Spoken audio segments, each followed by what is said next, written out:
social media platforms and hit that subscribe button on YouTube. PSP Network. It's game day. Today, we deliver more wonderful birthdays at Trinity Health Family Birth Center. We offer all new private, family-centered suites. Our maternity team provides more personalized support, advanced care, and the reassurances of a NICU and a neonatologist on staff. Take a virtual tour at trinityhealth.org/Family Birth Center. Trinity Health, making more possible. If it's fire damage, Agent Fred Iron. From burnt to unburnt, he does that.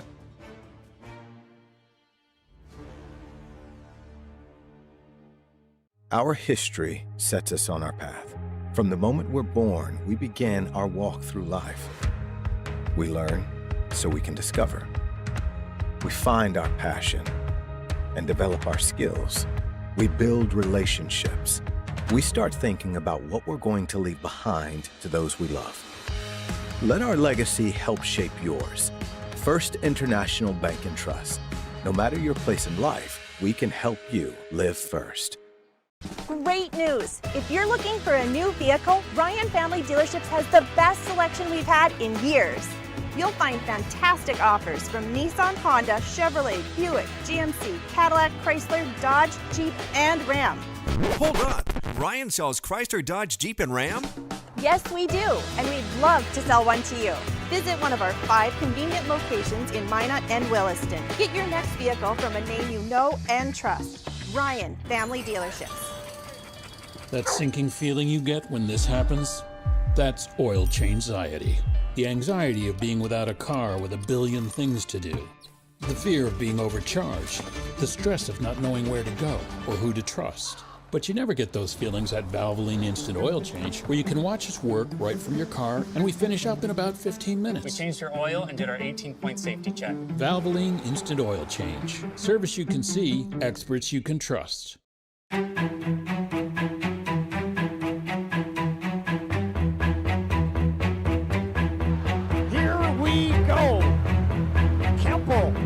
The scoop. No, he went up and got it.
As summer comes to an end, the school year begins as the boys of fall take center stage on the gridiron. Every team, school, and fan base excited for the start of football season, hopeful for another run at the playoffs with the Dakota Bowl in mind. Welcome into PSP Network. My name's Brock Weidner, joined alongside me Nick Hulberg, joining you from the Bijou Activity Center in the Queen City of Dickinson for week 1 of the 11A football season. We've got a fun one in store for you. A couple of football powers from the southwest part of our great state here in North Dakota go toe-to-toe week 1, Dickinson Trinity, Bowman County. Nick, before we jump into this matchup, How are you doing in the Queen City today? I couldn't be any better, my friend. We have quite a view from this press box here at the beautiful complex that features Fisher Field. This is one of the best football venues in our state of North Dakota. And, you know, the intro that you just had for us, Brock, when you talk about Trinity and you talk about Bowman County, those town names and school names really have kind of risen back to the top of the ladder in the prowess that is dominance of high school sports, especially for Trinity and the high school football landscape with what they've been able to do in the last 5 years, only a few years removed from a run at the Fargo Dome that was successful. So it's going to be a year here that should be pretty exciting, and it should be a good ball game tonight as well between two teams that bring some talent to the table, I'd have to think. Hey, Nick, if this game's as good as the queso we had for lunch, I think we are in store for a very good game. Yeah, I don't know what's better, the press box here at this beautiful complex or the queso, the chorizo queso dip. I don't know. Dickinson's beautiful. PSP's glad to be here. I'm glad to be here and being with you for this week, getting geared up and ready for high school sports. I didn't know about the cuisine down here. My goodness, it's good everywhere we've gone, man, and it's been fantastic. Hoping for a tasty game tonight as well. For sure, but before we jump into more of the pregame show, we are going to take a quick break right here on the PSP Network.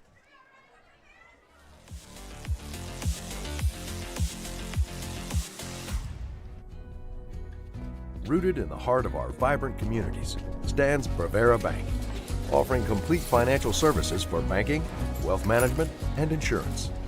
From home loans and checking accounts, let me tell you about the cashback rewards with this account, to wealth management, we'll help you forge your path ahead. Let's create a plan to reach your financial goals. Sounds great. With specialty insurance coverage, our advisors ensure your operation can carry on.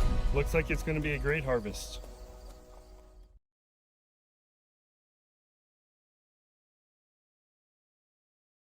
When facing disaster, it's not just the things we lose, but the memories.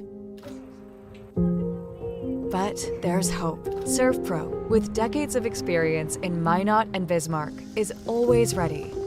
Our certified professionals don't just restore homes, they rebuild lives. Because to us, you're not just a client, you're family.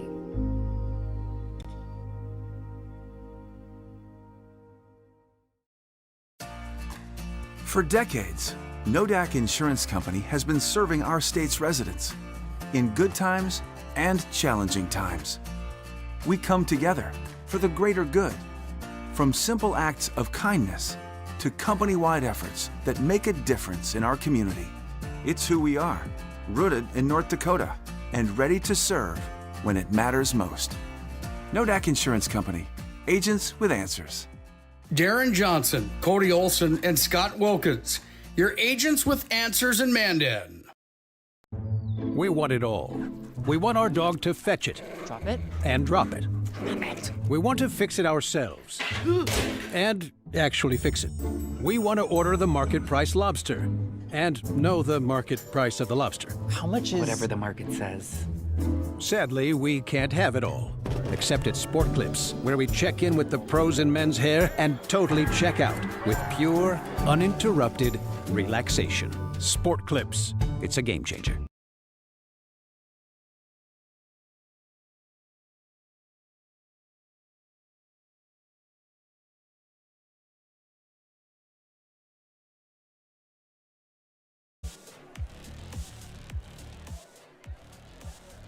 Welcome back into the PSP Network. I'm Brock Weidner, joined alongside me Nick Hulberg here at Fisher Field in Dickinson.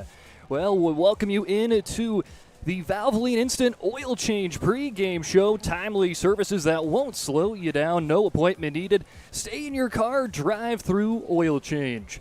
We know you're busy when you visit a service center. We don't waste our time or yours. Our technicians can typically perform a full oil change service in about 15 minutes. Valvoline Instant Oil Change. Find them at VIOC.com. Well, Nick, it is the start of the football season, week number 1, and my favorite part of week number 1 is looking at the preseason polls voted on by the media. Yeah, the media have a pretty good grip in our state of North Dakota on who is who inside of not only 1A football, but 9-man, 2A, and of course the big schools as well. And when you look at it right now, Velva, Drake Animus, Garrison, no real surprise here with why they're at the top of the ladder after Matt Weidler and company. Matt Weidler led that team that was in good company, I should say, to a Dakota Bowl championship and another trophy in the trophy room for the Aggies. Langdon area, they're always going to be good, it seems like. Then you've got Trinity at number 3 after a 6-4 campaign last year. EEK at 7-3, and then Bishop Ryan, who went 8-2 last year. Interesting how it all shakes out, and we know one thing's for sure, that this is going to change as the season continues. Will the top dogs stay at the top of that ladder? Tonight, Velva, Drake Animus, Garrison has a pretty good test against Valley City. It's live on the PSP Network. Jonas Nelson and Owen Patterson have that call for us up from the Star City, just east of Minot tonight. So that should be a good game as well. And we'll know a little bit more after tonight and after we get things rolling here in week number 1. Yeah, that matchup that we're going to have also on the PSP Network, as you mentioned, Velva, Drake Animus, Garrison, and Valley City. Very excited for that one. Valley City going from 2A to 1A, and Velva, your 1A champs last year. And also, they lost Ben Shep at quarterback, one of those perennial players, one of those players that is now at North Dakota State. So who's going to be leading the charge for the Aggies against a Valley City Highliner team that's jumping down a class? Continuing on, though, Langdon area, again, like you mentioned, very good. Them and Trinity are always in the mix. But I want to look at some of those receiving votes teams. Harvey Wells County, I think, is finding that quarterback. If they find that quarterback, they are right in the driver's seat. Then we mention to Region 4 teams. That's where Dickinson Trinity's in, and it's a stacked region this year. As you looked at all the regions, 4 teams that are receiving votes or ranked. That is the best out of any region here in 11A. And we take a look at those teams. Trinity again at number 3. Then we move on over and we take a look. Shiloh Christian, Killdeer, and the newly kind of addition team to Region 4, Central McLean. So fun to see that Central McLean team in the mix as well. Yeah, when you've got a region that's stacked like that, Brock, what that does, it just battle tests you night in and night out through your region play, and it only makes you better down the stretch. That's quite a piece to the puzzle when you look at high school football in such a short window that it is that season where before we know it, it's not going to be as beautiful out as it is right now. There's going to be maybe some snow on the ground when we get to playoff time, and right around the corner means that the Dakota Bowl and crowning of state champions is going to be going on. So you got to get there quick. You got to win each and every week, it seems, if you want to be in the hunt. And when you're in a region like this, it really will test you early and often, it seems. Well, and for Dickinson Trinity, I mean, you got Bowman County week 1, but let's take a look at the weeks to coming up for this Trinity team.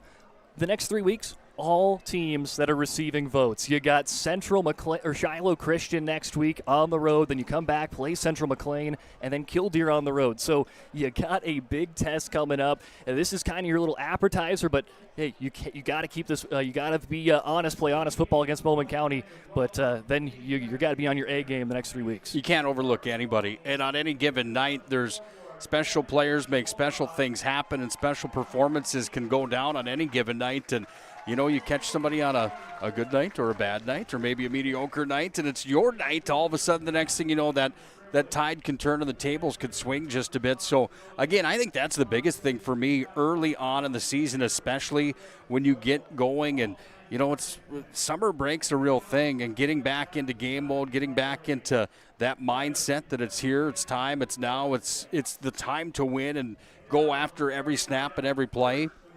To make that transition isn't always the easiest thing. So who comes out of the gate early tonight, I think, is going to be a factor in this ball game as well. Yeah, I certainly think so. And for Bowman County, this is a team that went winless last year, but is also one of those teams that they got a new head coach. Michael Criswell comes in. He was assistant coach last year. He's the head coach this year. Talked to him briefly here, but pregame.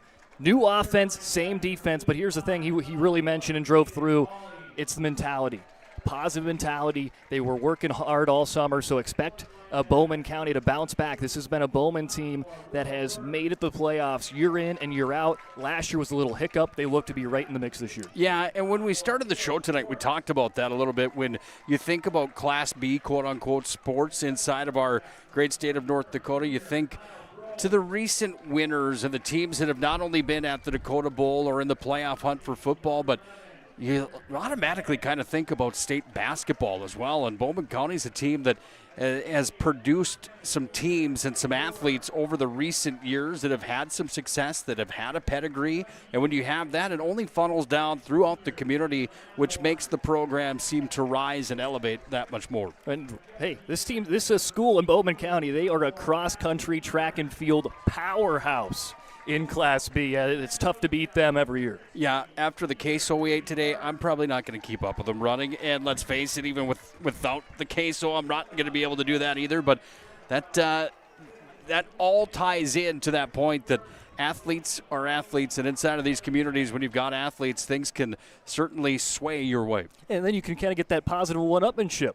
Football team says, hey, we see the success over here that the cross-country teams have in this fall. We want to have that same success. We want to one-up them. They win a region title. We want to win a state title. Yeah, let's get it, and let's be the team that gets back to that promised land, if you will. You look at what Trinity did a few years back by making it to the Dakota Bowl, their seasons that they've had as of late. When you talk about a program like this, that back in my time in high school back in the day or shortly thereafter, I mean, Trinity was the power, man. They were the team that was, you didn't want to play them. They were big, they were fast, they were mean, and they were winners. And they've started to rebuild that just a bit more as of late under John Oderman, and they've done a great job here with this program. You don't want to be the team or the group that isn't a playoff qualifier when it's all said and done. Yeah, let's talk about these two teams briefly here. Bowman County, 7 winning seasons, 7 playoff appearances in the last 10 years. And Dickinson Trinity even ones up some a little bit. 9 of the last 10 seasons have ended with a 500 or better record, and 8 playoff appearances in the last 10 years for Trinity, as we mentioned there in 2023, falling 1 game short of a perfect season, falling to Kindred in the state title game. Yeah. One tail of the tape tonight with that whole storyline that you just mentioned is that you've got John Oderman in year number 13 with a 72-46 record. That's not too shabby, folks. I mean, that's a winning pedigree. And then on the other side with Criswell in his first year as the head coach, I mean, we're talking about 2 different sides of the aisle here, if you will. Yeah, and as I'm excited to see what Criswell kind of comes up. He said brand new offense, so we'll see what that it has in store for us today. Yeah, it's going to be a good look for everybody to see where the measuring stick falls into place here as we get through night and week number 1. Trinity again, number 3 in the class, the 11A polls. They've got a big starting slate in the first 4 weeks, playing some powerful teams, but they're going to kick off tonight against Bowman County and start their season. But we get ready for tonight's national anthem right here on the PSB Network.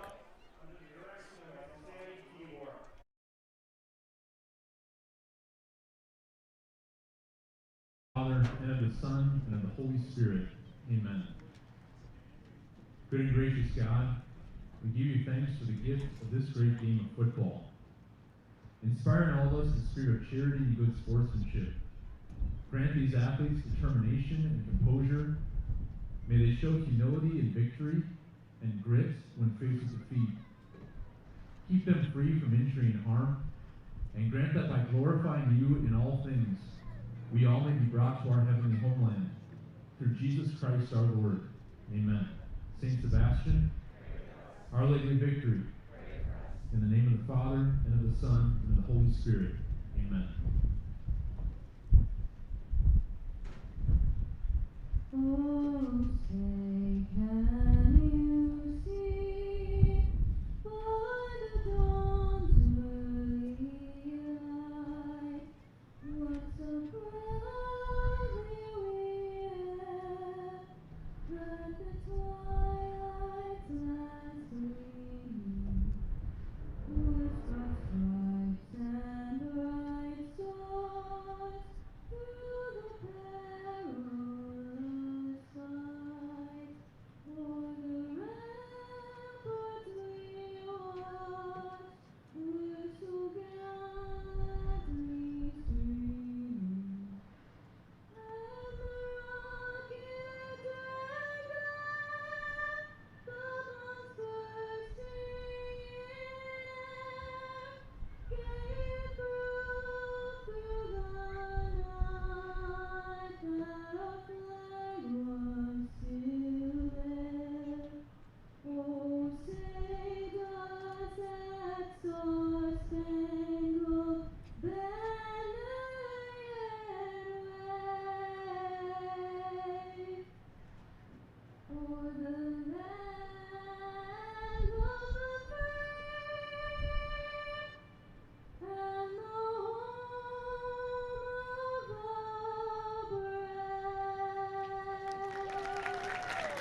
Trinity High School would like to thank Therapy Solutions for supplying medical coverage.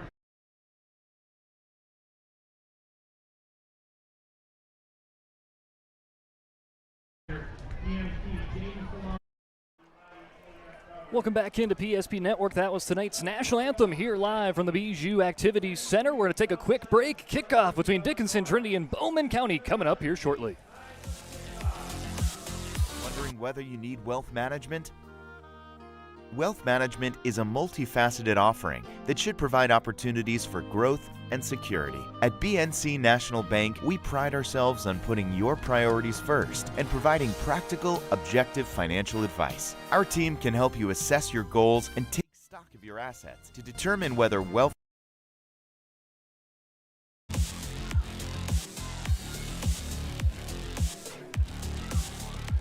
And it is time for the start of the 2025 football season for the Dickinson Trinity Titans.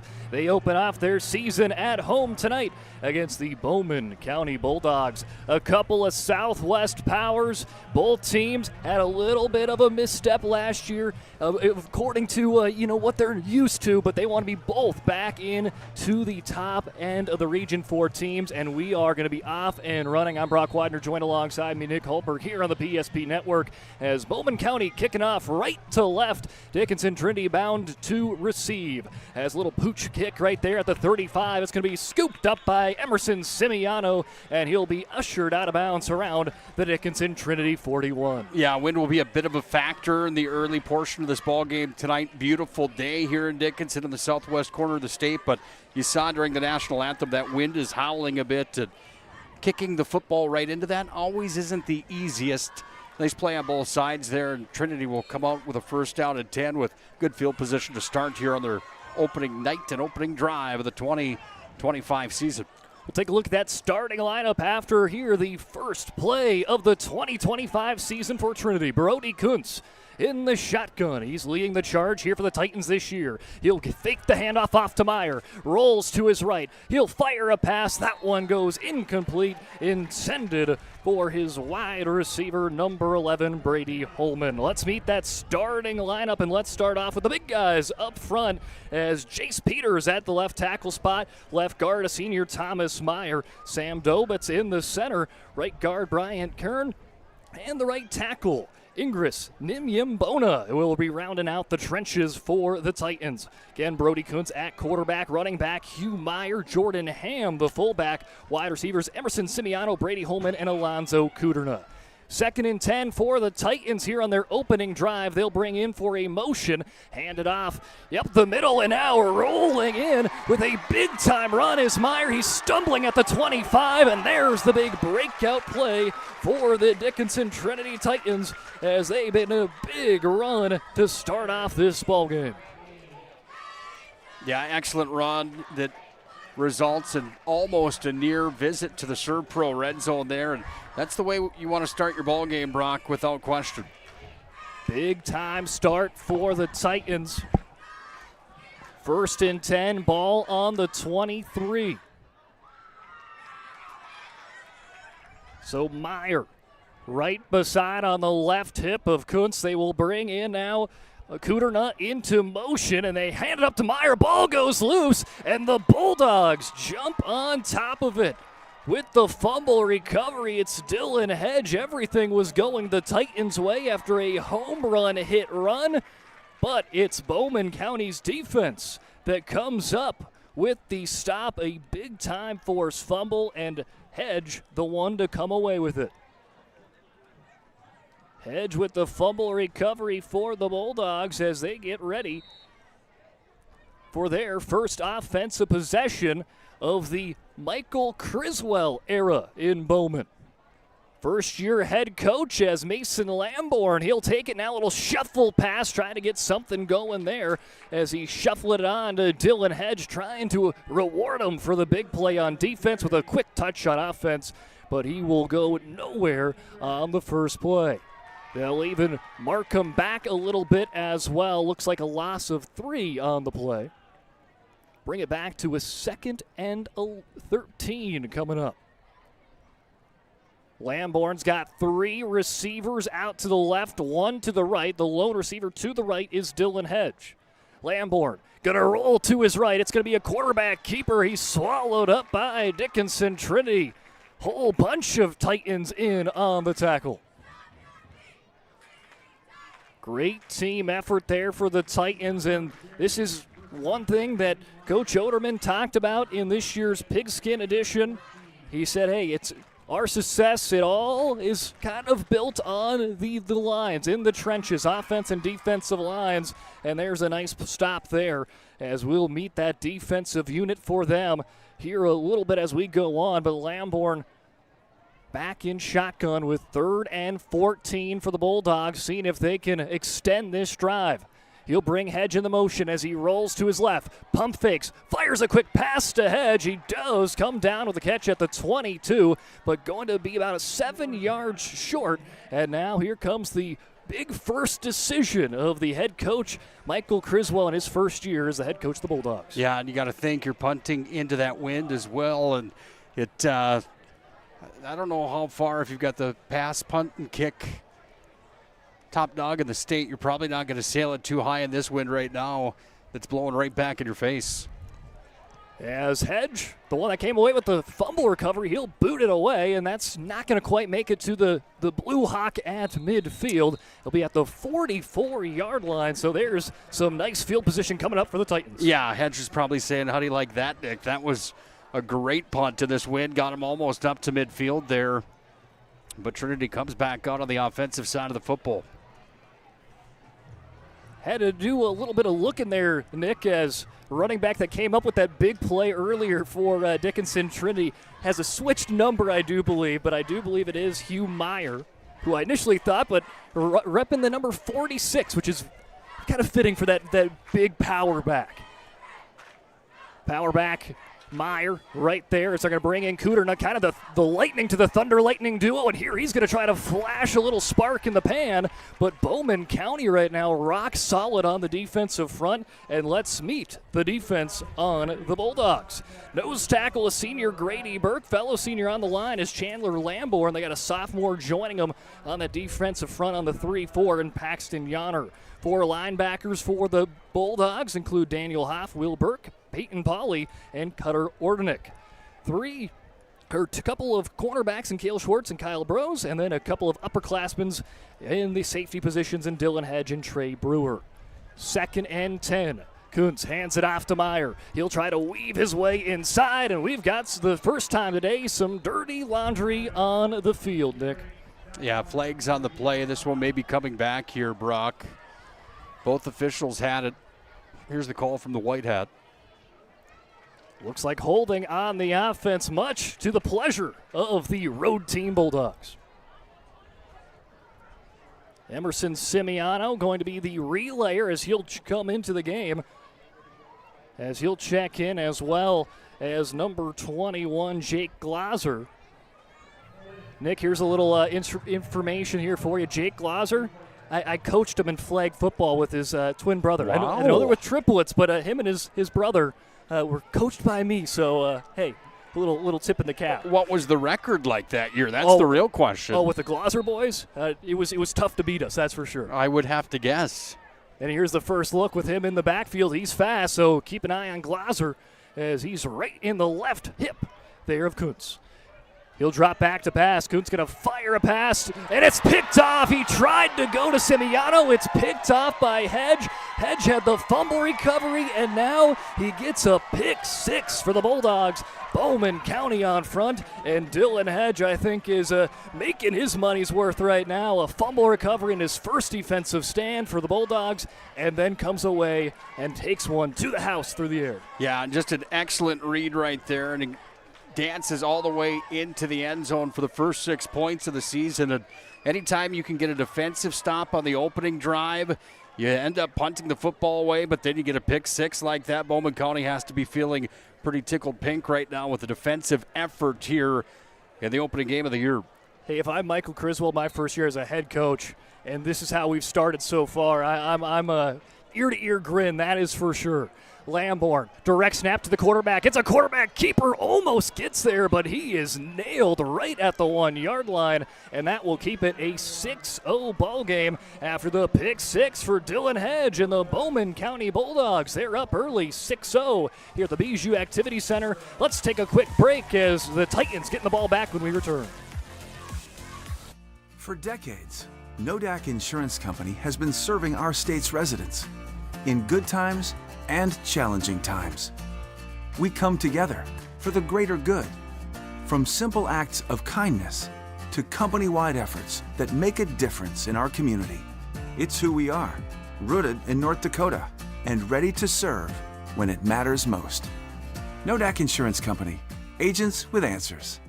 Darren Johnson, Cody Olson, and Scott Wilkins, your agents with answers in Mandan.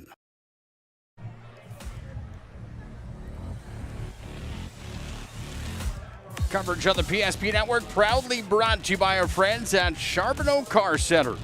Full lineup of Buick, GMC, Chrysler, Dodge, Jeep, and Ram. Stop into their showroom and treat yourself to a test drive. Browse their inventory online as well as CharbonneauMotors.com. Home with that pick six.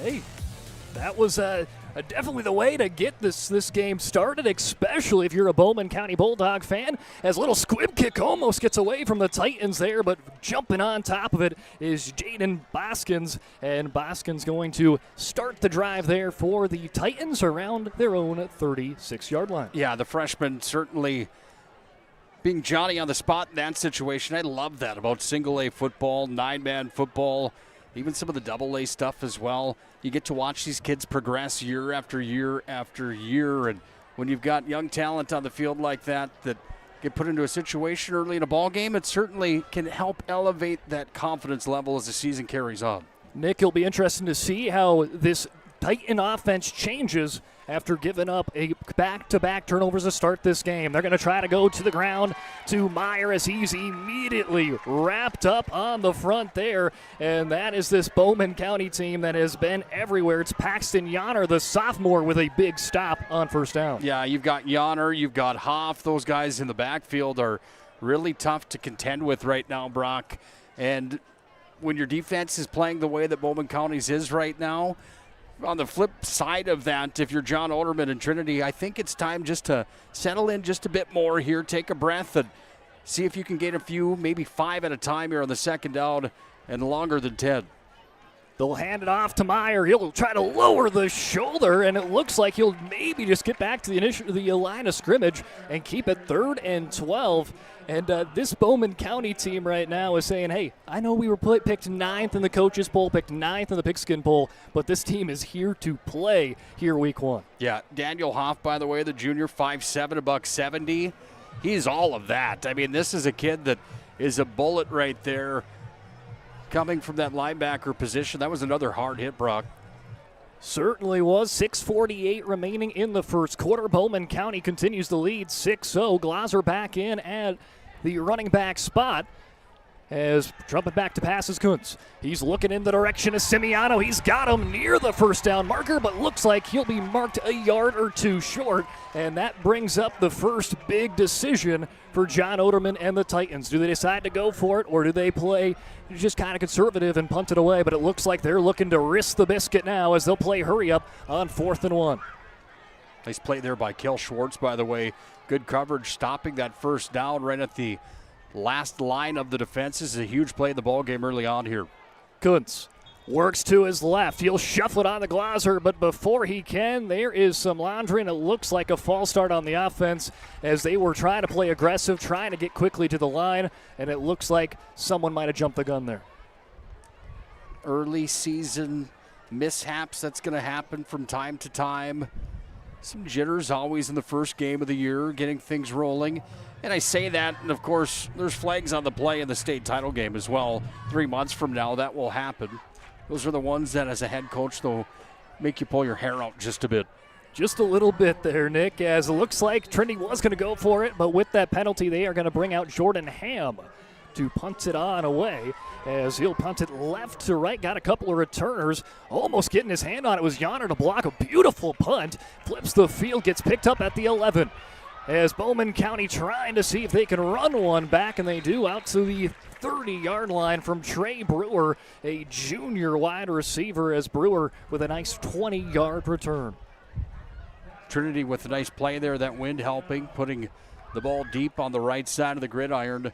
This is a big drive again here for Bowman County. A lot of cliches, of course, early on in a ball game like this, but really when you're a team that's ranked where you're at and have a 6-0 lead early on in this ball game against the number 3 ranked team in the state, this is a big drive here early in the ball game. It certainly is, as Lamborn fakes a handoff. He'll throw a pass out to Cale Schwartz, makes a man miss, will pick up near a first down, but there are some penalty markers out, so hold on and wait a minute. We'll have to wait and see which side this is on. If it's on Bowman County, you take away the first down, but it's on the Titans. Another first down marker for the Bulldogs, but it will be on Bowman, and that will push them back. Looks like a hold on the play for the Bulldogs, as everything's kind of trending in their direction. Their defense right now has been top tier, and they're seeing if they can get some momentum on the offense. By the way, today's game brought to you by our good friends at the UPS store. For all your packing and shipping needs, it's the UPS store. And BSN, creating exclusive personalized solutions for North Dakota high school and collegiate programs. BSN, proud supporter of the PSP network. Lamborn looks to his right, throws one up high, and it's brought down by Cale Schwartz. Looked like it might have been a little too high of a throw, but Schwartz says, I'll climb the ladder for it. He hauls it in for a gain of 8. 2nd and 2 coming up for Bowman. Yeah, that was a nice athletic play there, and Schwartz has been the top target right now here for the Bowman County Bulldogs. Good connection, the quarterback finding the rhythm, having the faith that he's going to go up and get that football in the double coverage like that, Brock. And another big play here for the Bulldogs. 4:55 remaining in the opening quarter. Lamborn with Burke on his left hip. 2 receivers out to the left. One was trying to get his attention. It looks like that's Paxton Yonner, as sees maybe he's got some room here. They'll hand it off to Hedge as he is swallowed up by a whole pack of Titans, and that's going to be a loss of about 2. Big defensive stop there for the Titans, forcing a crucial 3rd down. Yeah, the hometown crowd got behind him on that play. That loss brings up just about a 3rd and 4 here, it looks like, as you mentioned, Brock, and with 4:20 ticking down here in this first quarter of football. Another big play on the line here for Bowman County. Do they go back to the air? Do they put it on the ground and try to pound the rock again? They've been going a little bit more pass heavy. Let's see if they switch to the run game with Will Burke. But Lamborn out here wheeling and dealing early on. He's got some pressure, and he is speared. Taken down on a big-time sack for Dickinson. Trinity's Jace Peters, a sophomore, picks up the sack and potentially forces a Bowman County punt. Yeah, TJ Meyer had that whole thing lined up and started, and then it ended up being the 1-2 combo from the Legion of Doom, if you will, and there was nowhere to go. That was a big-time play. Brings up a long 4th down here, Brock, and now Bowman County faced with an awkward position back into the wind, punting the football away. As they'll boot it out, Hedge, that one goes straight up and almost straight down, and it's going to get a friendly hop for Trinity. Hedge just is going to have to catch it, and it looks like that is a net punt of maybe exactly 1 yard there, Nick. Yeah, let's see if we can get another look at this on the Ryan Family Dealerships replay.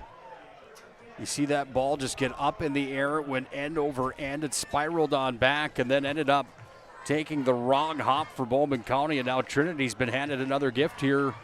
Great field position with under 4 minutes to play in this first quarter of football.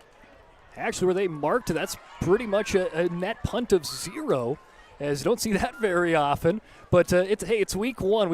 You always see some wacky stuff week 1. As Kuntz back in the shotgun, 2 receivers to the left, 1 to the right. He hands it off to Meyer as he's going to surge for a first down, then some, as he will be finally tripped up by the leg there at the 19-yard line, as Trey Brewer was just trying to lunge there at the ankles and just able to bring Meyer down to the turf. Yeah, he certainly could have just saved 6, because that was a run, a skip, and a jump away from pay dirt, and 6 on the board for Trinity. This Trinity team, they like to run the rock. You got the Thunder, Lightning kind of backfield. The Thunder with Meyer, the Lightning of Kuderna, even Glaser. And let's see what they draw up now as they bring it into the red zone. Hand it off to Meyer. He'll make one man miss at the 5, almost in the end zone as he tries to extend the ball last second. But a touchdown saving tackle for the Bulldogs will keep the Titans out of the end zone for now. Yeah, I guess it was Trey Brewer again that was the last line of defense, and right down at the ankles made the stop, and a big-time play that was, but into the ServPro red zone. Go the Trinity Titans, ServPro 24/7, emergency service, trained technicians, and advanced technology. It's ServPro. Well, Nick, do you go all aboard the Meyer Express? Because that's what it's been this drive. Kuntz will hand it off to Meyer. He'll be rumbling down, maybe picks up an inch or two on that, but nothing too much as Bowman County ready for Meyer there. Yeah, Trey Brewer again, and Meyer having themselves quite a little battle here as they flirt with 6. Nick, do you go back to Meyer? Do you try to bring out maybe a jet sweep and use that speed on the outside? I think the horse has got you to the pond. I think you let him feast here just a bit. That's not what they do. Fake the handoff to Meyer. Kuntz rolls to his right, going to throw a pass. 50-50 ball, and just dropped by Schwartz as he almost came up with a second interception for Bowman County. But Emerson Simiano was able to kind of play offense initially, and then he switched to defense to bat that one away from Schwartz. Yeah, nice defensive stop again. Brings up a 3rd down at 3 here, Brock. And now do you go back to the horse that led you to the water? That's the question. I think that's probably where my mind would be. But then again, I'm not necessarily the football brain that was John Madden by any means. Elijah Gillick comes out as he'll play all the way to the right side, and they're going to be wide open. Too far to the left receivers, too far to the right, and maybe they're just trying to pull everyone away for Meyer, who's ready to run down the runway. Now he's going to go from behind him to beside him before a flag comes out. I think that might have been a delay of game potentially there on the Titans, so that's going to mark them back, and they were trying to make sure that play was going to be perfection and maybe forgot about that play clock a little bit.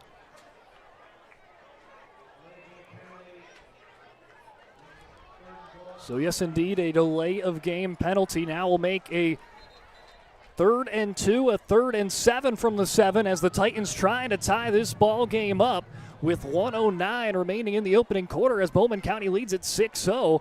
And Meyer now not in the backfield. They're bringing in the lightning. They're bringing out the speed in the back with Glaser. Last second, though, they're going to be trying to bring in Alonzo Kuderna as he's running on over. They're going to go trips to the left. 3 receivers to the left, 1 to the right. It's Simiano, the lone receiver, to that right side, but they'll go to the left. Kuntz fakes the pitch until he is swallowed up by 3 Bowman County Bulldogs. Yeah, Will Burke had an excellent read on that play, along with the rest of the front unit for Bowman County. They forced the 4th down situation now. 4th down as Holman and Glaser come out, and now they will bring in again there's a couple of running backs here in Ham as well as Meyer. Hugh Meyer, that power back. Jordan Ham kind of plays in that fullback position. Also can play tight end, offensive line, wherever you need him. He'll line up on that right side of the line, so maybe expect a run over there. They'll bring Kuderna into motion, hands it off to Meyer. He cuts his way into the end zone for 6 as the Titans on the board, and we are even up 6-6. After Hugh Meyer finds pay dirt on a successful drive for Trinity. Another look at it on the Ryan Family Dealerships replay. You have to be patient, you have to be crafty, and that's exactly what happened there as he snaked to the right, went to the left, and then went right down Broadway for 6 points for Trinity. So Trinity on the board, and now they look to try to take the lead after the Meyer run. And Hugh Meyer got him to that point. Bowman County did such a good job of trying to play spoiler right there in the red zone, but Meyer just too much to handle. They'll bring Kuderna in motion. Kuntz fakes it that way, now go to the right. Fires a pass, not going to quite make it to its intended target there in Brady Holman, and that will keep this an even score, 6-6 between Dickinson, Trinity, and Bowman County. 24 seconds remaining here in the first quarter. Yeah, nice play there from Dylan Hedge. He got a hand on it. The paw came out. kept the ball game tied here on the PSP Network. We want it all. We want our dog to fetch it. Drop it. And drop it. Damn it. We want to fix it ourselves. And actually fix it. We want to order the market price lobster. And know the market price of the lobster. How much is... Whatever the market says. Sadly, we can't have it all. Except at Sport Clips, where we check in with the pros in men's hair and totally check out with pure, uninterrupted relaxation. Sport Clips. It's a game changer.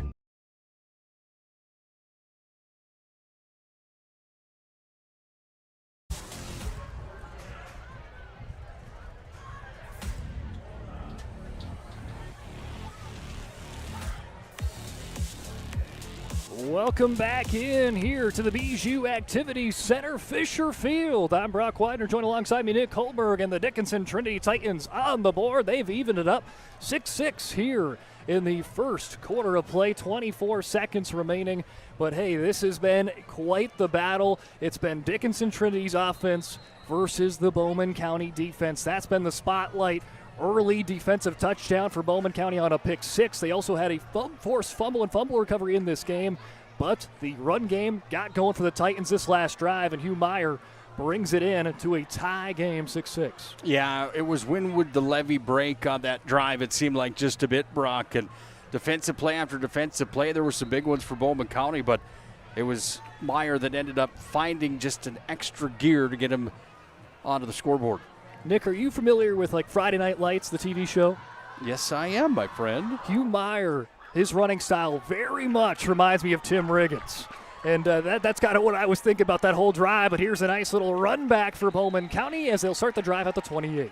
Yeah, back on the football and all the way back up to the 28, Cale Schwartz. He's been busy on defense, busy on offense as well on that play as he brings the Bulldogs up over the 25-yard line. I'm interested to see here in the next 16 seconds how aggressive Bowman County gets here after surrendering their first points of the season. They've been going more pass-heavy here in the first quarter. Will that change here with potentially the last play of the opening frame? They fake the handoff to Burke. They'll go to Schwartz on a little slant route. He'll pick up the catch for about 5 yards, and that will make it 2nd and 5. More than likely, that's where we will start quarter number 2 for Bowman, and yes, it will be as they head on over to the sidelines. Dickinson Trinity 6, Bowman County 6, 1 quarter down. We're headed on to quarter number 2 when we return on the PSP Network. Think about personal injury until it happens. But when injury strikes, so will your bills and the turmoil and everything you'll miss out on. It's a mess, and you need someone to help it all make sense. That someone is Schweigert, Clamine, and McBride. We know the territory and the process, and we work smart and hard to get you results. It's easier to get back to normal knowing there's a team behind you.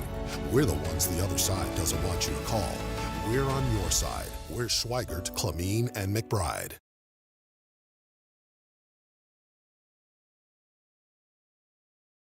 When facing disaster, it's not just the things we lose, but the memories.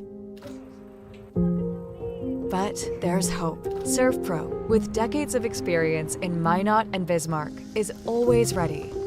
Our certified professionals don't just restore homes, they rebuild lives. Because to us, you're not just a client, you're family.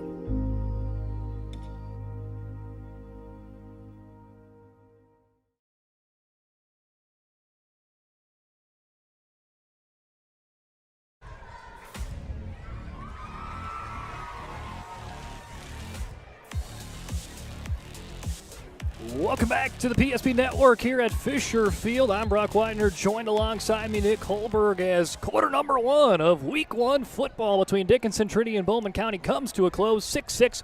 We're all tied up as we head towards quarter number 2. 2nd and 5, ball at the 33 for Bowman as they switch the field going left to right. Lamborn, he's looking for it all to start. Looking in the direction of Hedge, just overthrows him there. Dylan Hedge, he had the fumble recovery and the pick six for Bowman County in the first half.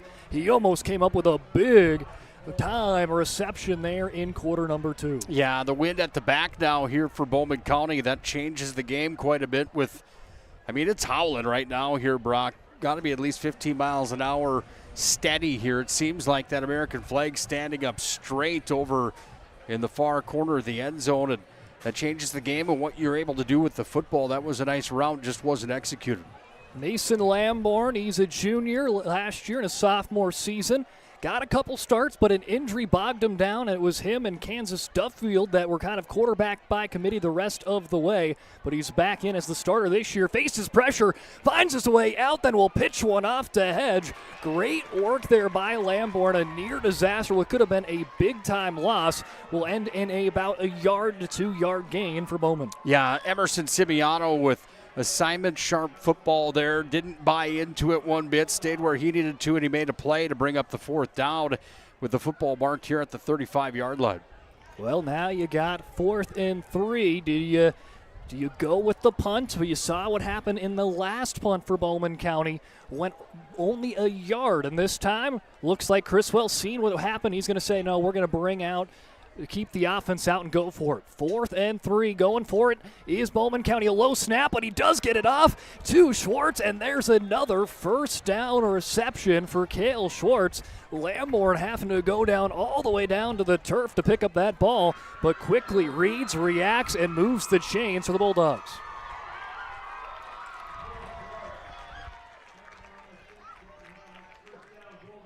So first down for the Bulldogs, 1st and 10 at ball at the 41. After a big-time 4th down conversion, first-year head coach Michael Criswell rolling the dice, and it turns out in his favor. Lamborn, another low snap, works to his right, throws out a little lob pass, picked up by Hedge for a first down, will cross midfield as he will go right to the 44, but as he's going down, Jake Glauser tries to rip that ball out. Titans saying he did as they're continuing to wrestle on the ground. Now Glauser gets up not with the ball, but it's Simiano that comes up with it.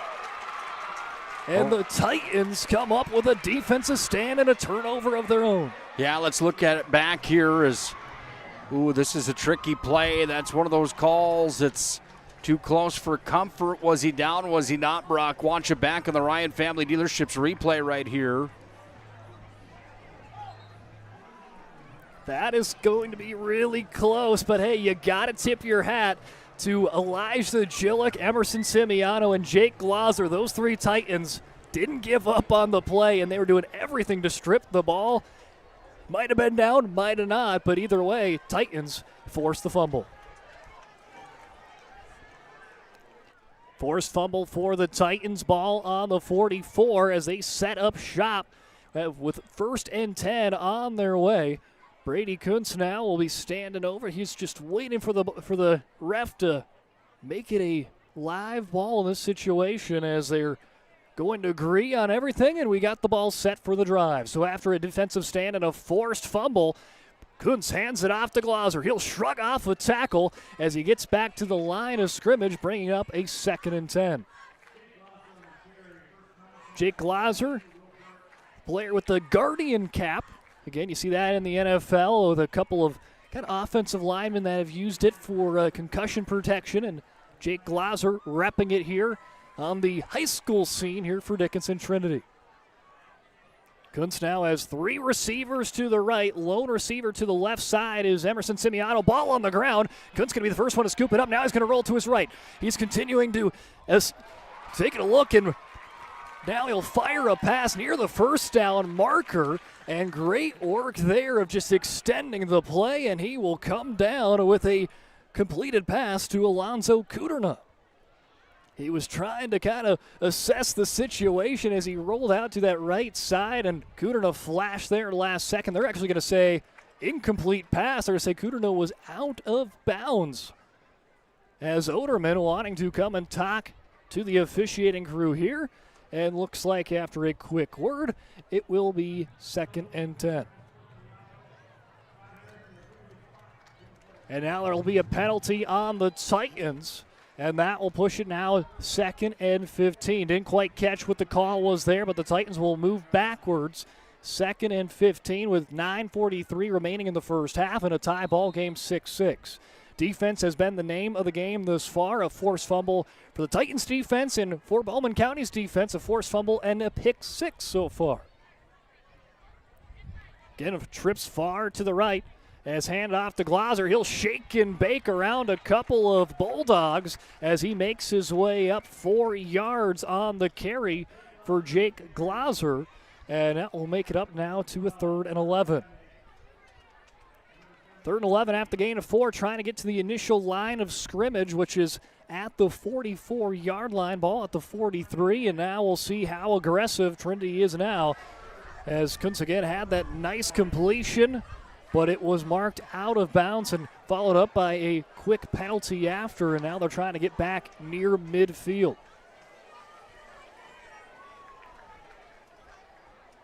Kuntz rolls to his right, quickly throws and heaves a pass out in the direction of midfield. That one not going to quite make its way to Holman as it goes out of play.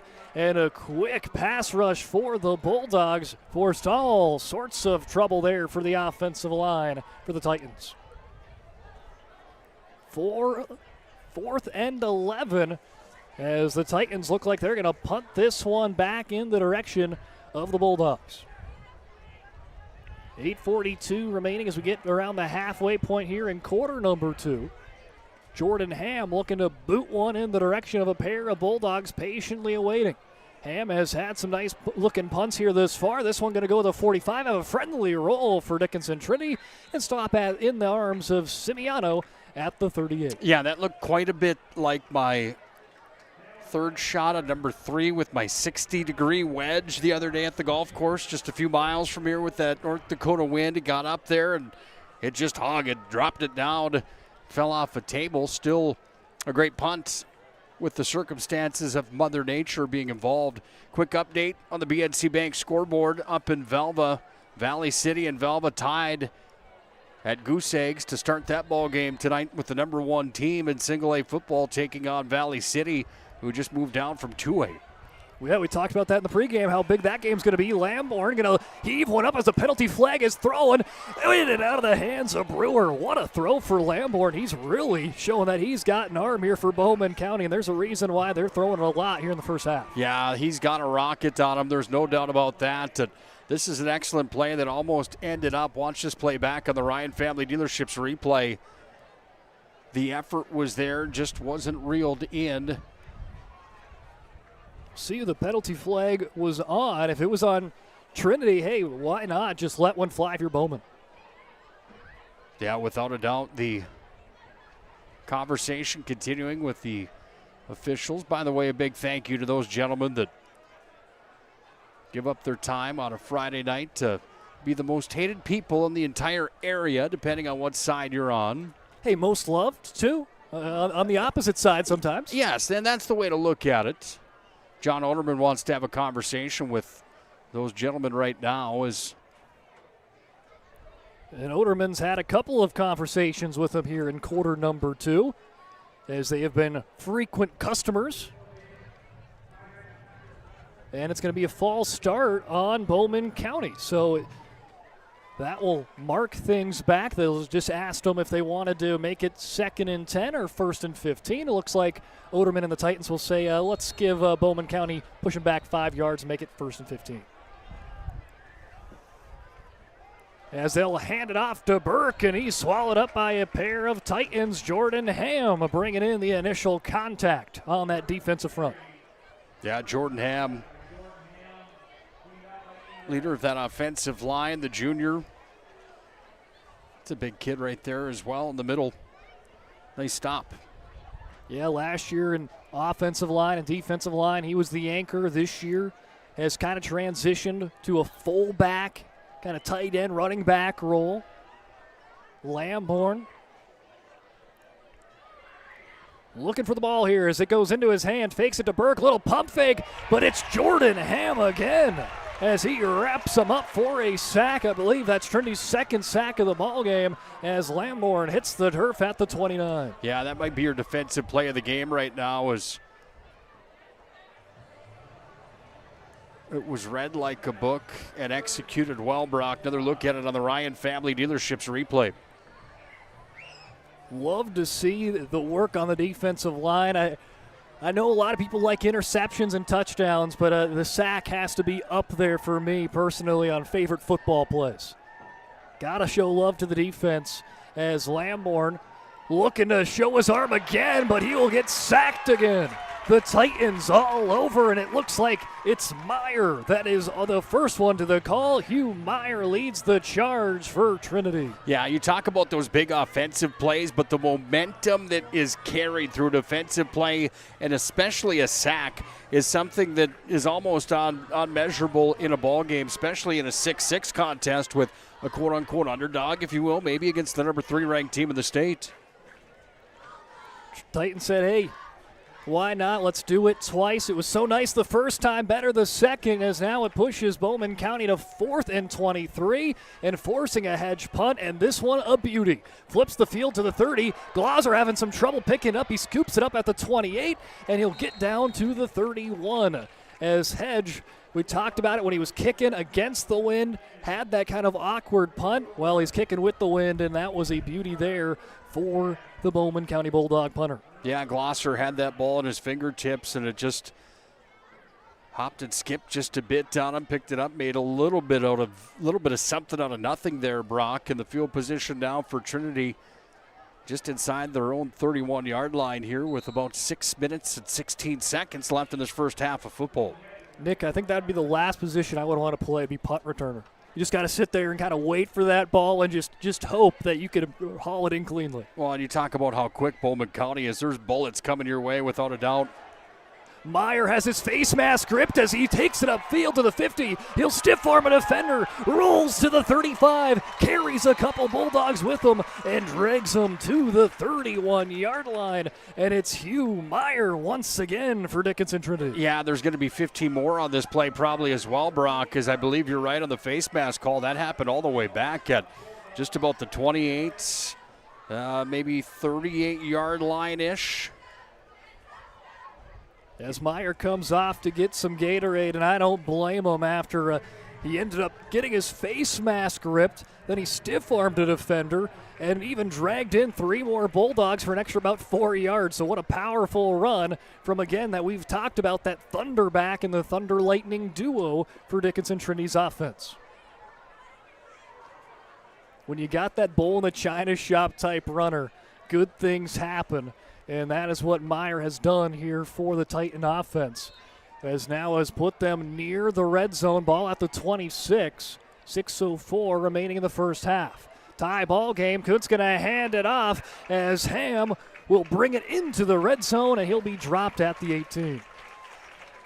Yeah, another nice run here is Trinity getting back to what they do so well, and that's just pounding the rock here as they enter the Serve Pro red zone. Serve Pro Red Zone, 24/7 emergency service, trained technicians, advanced technology, fire and water, cleanup and restoration. It's Serve Pro. Titans have the ball in the red zone. 2nd and 2, ball at the 18. Kuntz will hand it off once more to Ham as he'll pick up maybe an extra yard. Nice tackle on the play by not Adam Vrilla, on Peyton Pauley.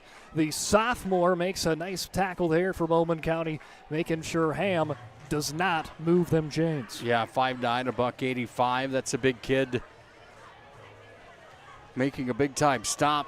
3rd down and short, however, for Trinity as they try to march this thing down and take the first lead on their side of the ballgame. After a quick break for Hugh Meyer, he's back in. Is it all aboard the Meyer Express as he's been rumbling and tumbling and stumbling here in the start of this game. They'll give it to him there. Bowman County reading him like a book, but Meyer spins out of traffic, but eventually will be gobbled up by the prowl of the Bulldogs, and that will be a loss of about 8 yards. Meyer was doing everything he could. He was probably battled almost half that Bowman County defense, but eventually the number game just too much. Yeah, it's kind of been the tail of the tape for Trinity in this ball game here tonight, Brock, because they make their way into the red zone. They have a couple nice, real good plays, and the next thing you know, Bowman County comes up with a defensive stop that just kills all that momentum, and that was a big play right there as well.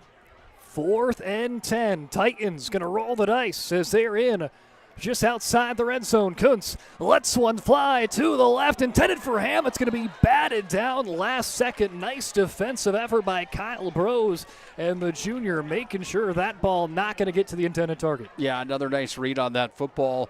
Wind didn't help much here. We watch it back on the Ryan Family Dealerships replay. Got hung up just a bit. Like you mentioned, the paw got out of the way, it batted it down, and that brings up a first down going the other direction now for Bowman County. Had a couple of receivers in the area, but Bowman County got the better angle of that one. Brose knocks it down, and now they'll bring out the offense, seeing if they can make a late drive touchdown to put them up before half. 6-6 with 4 minutes remaining. Drive starts at their own 26 for Bowman County. Quick pass out from Lamborn as it is caught by Yonner. And there's a quick start for the Bulldogs as they'll bring it up to the 31-yard line. A gain of about 5 or 6. Beautiful night tonight here in Dickinson. Sun's starting to set behind us just a bit. The shadows almost covering the whole right side of the football field. Wind hasn't gone down much yet, though, Brock, as temperature starts to lower, but the wind continues to howl here. Lamborn shouting as he has a little ball that hits the turf, but he'll quickly pitch it out on a jet sweep to Schwartz. Looks like the knee hit the ground as he tried to get back up, but they'll whistle that right at the 30. Yeah, nice defensive stop again, and coming up with part of that tackle was Simeano. He comes up with another tally mark for his stat line in this ball game. Nick, what about this student section we've got in front of us here? Looks like they got Beach Day or maybe Island Day or something like that, but there are a lot of Titan students right here in the front bleachers, and they are cheering on Dickinson Trinity right now, trying to help them to a defensive stop as Lamborn finding Hedge as he'll fight for a first down and moving the chains once more as he'll be brought out at the 41. Yeah, they might as well soak it up while they can. It was about 100 degrees down here just 2 days ago, and right now it certainly isn't quite that nice, Brock, but got to soak it in while you can. Hey, I'll never complain for like a 77-degree day, that's for sure. I like it, yes, without a doubt. Remember a couple of years ago, opening week was about 100 degrees 2 years ago. I had to go all the way out to Crosby that night. Quick little misdirection as Hedge going to get it there, and he'll go for about 2 yards before being brought down by Meyer and company. Good old-fashioned teeter-totter grudge match here. Time ticking down, under 2.5 to play in this first half of football. Nick, if I'm Bowman County, I don't even think I want Trinity to touch the ball again. I'm just going to try to milk the clock, but keep it going, so maybe you have a chance there right before the clock strikes 0 to put some points on the board and take the lead at half. Yeah, I think that's a smart game plan. Another low snap. Lamborn throws in the direction of Schwartz, and that one batted away, and it looks like it's Simeano as Brady Holman pumped up for his Titan teammate that made a big-time pass deflection. Big stops on both sides this ball game. I don't know if either of us thought that the scoring differential in this ball game that we'd only see 12 points at the tail end of this first half combined, but both defenses are showing up in a big way here in this ball game. This is kind of what you expect when you talk about Region 4 football. You think smash mouth. It doesn't matter if it's 11A. It don't matter if it's 9-man. You think smash mouth football here in the southwest part of the state, and that's what we've gotten so far. Just around 2 minutes to go here in the first half, but before we get there, looks like a flag going to be thrown out before the play is able to be made. It looks like a delay a game on the offense, and that will mark it back another 5 yards. Yeah, that smash mouth football has paid off for both of these teams. You talked about what their pedigrees have been in the last 10 years and how much success they've had down in this quarter of the state, and it seems to work. They've found a way to make it work, and I think the biggest piece of that is you can play smash mouth football if you've got the athletes that have the dog in them, and it seems that Bowman County and Trinity just seem that each and every year they do have those dogs. Well, Nick, it's pretty easy to have the dog in you when you're the Bulldogs in Bowman County's sake, but I get where you're going. Dog with a WG. Yeah, dog with a WG, that's right. As Lamborn faces pressure, trying to weave through. He's going to be swallowed up, and it's Hugh Meyer again that forces the pressure. He has been on another level offensive and defensively, but he's got a whole crew of Titans to help him bring down Lamborn. Now with 1:50 remaining here in quarter number 2. Still a tie game, 6-6, 4th and 8. Coming up, but the Titans want to talk to their defense before Bowman County makes their decision. Let's take a break right here on the PSP Network. Final 2 minutes coming your way when we return. I can't believe I wrecked my car. There are some things in life we can't control, but what's important is how we respond. At Jerome's Collision Center, they provide the highest quality of service, assuring the job gets done stress-free and making it feel like a breath of fresh air. And to give you peace of mind, they handle the insurance. Are you even a therapist? Don't worry about it. Jerome's, they're the experts. Jerome's.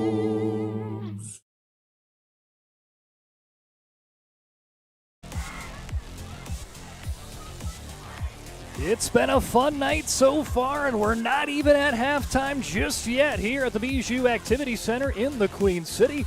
I'm Brock Weidner, joining you right here in Dickinson with Nick Hulberg by my side, and we've got a tie ball game, 6-6 between Dickinson, Trinity, and Bowman County. 4th down, Hedge looks to punt. Instead, we'll have some trickery, lob a pass to Burke. He will haul it in, and a first down play. Excuse me, that was Kyle Brose with the reception there, and a little trickery on the special teams. Moves the chains for the Bulldogs, and what a big-time play call for first-year head coach Michael Criswell to say, hey, we've got nothing to lose. We're playing the third-best team according to the coaches poll, according to the media poll in the state. We've got nothing to lose. Let's go out there and give it our best, and right now their best is going toe-to-toe with Dickinson Trinity. Yeah, that might be your move of the game right there. Remember that one with 1:41 left here in the first half. You talked about it. Bowman County, the last thing they want to do right now, Brock, is give the football back to Trinity. And the trickery ends up keeping the ball in their hands. But another First International Bank and Trust timeout on the field.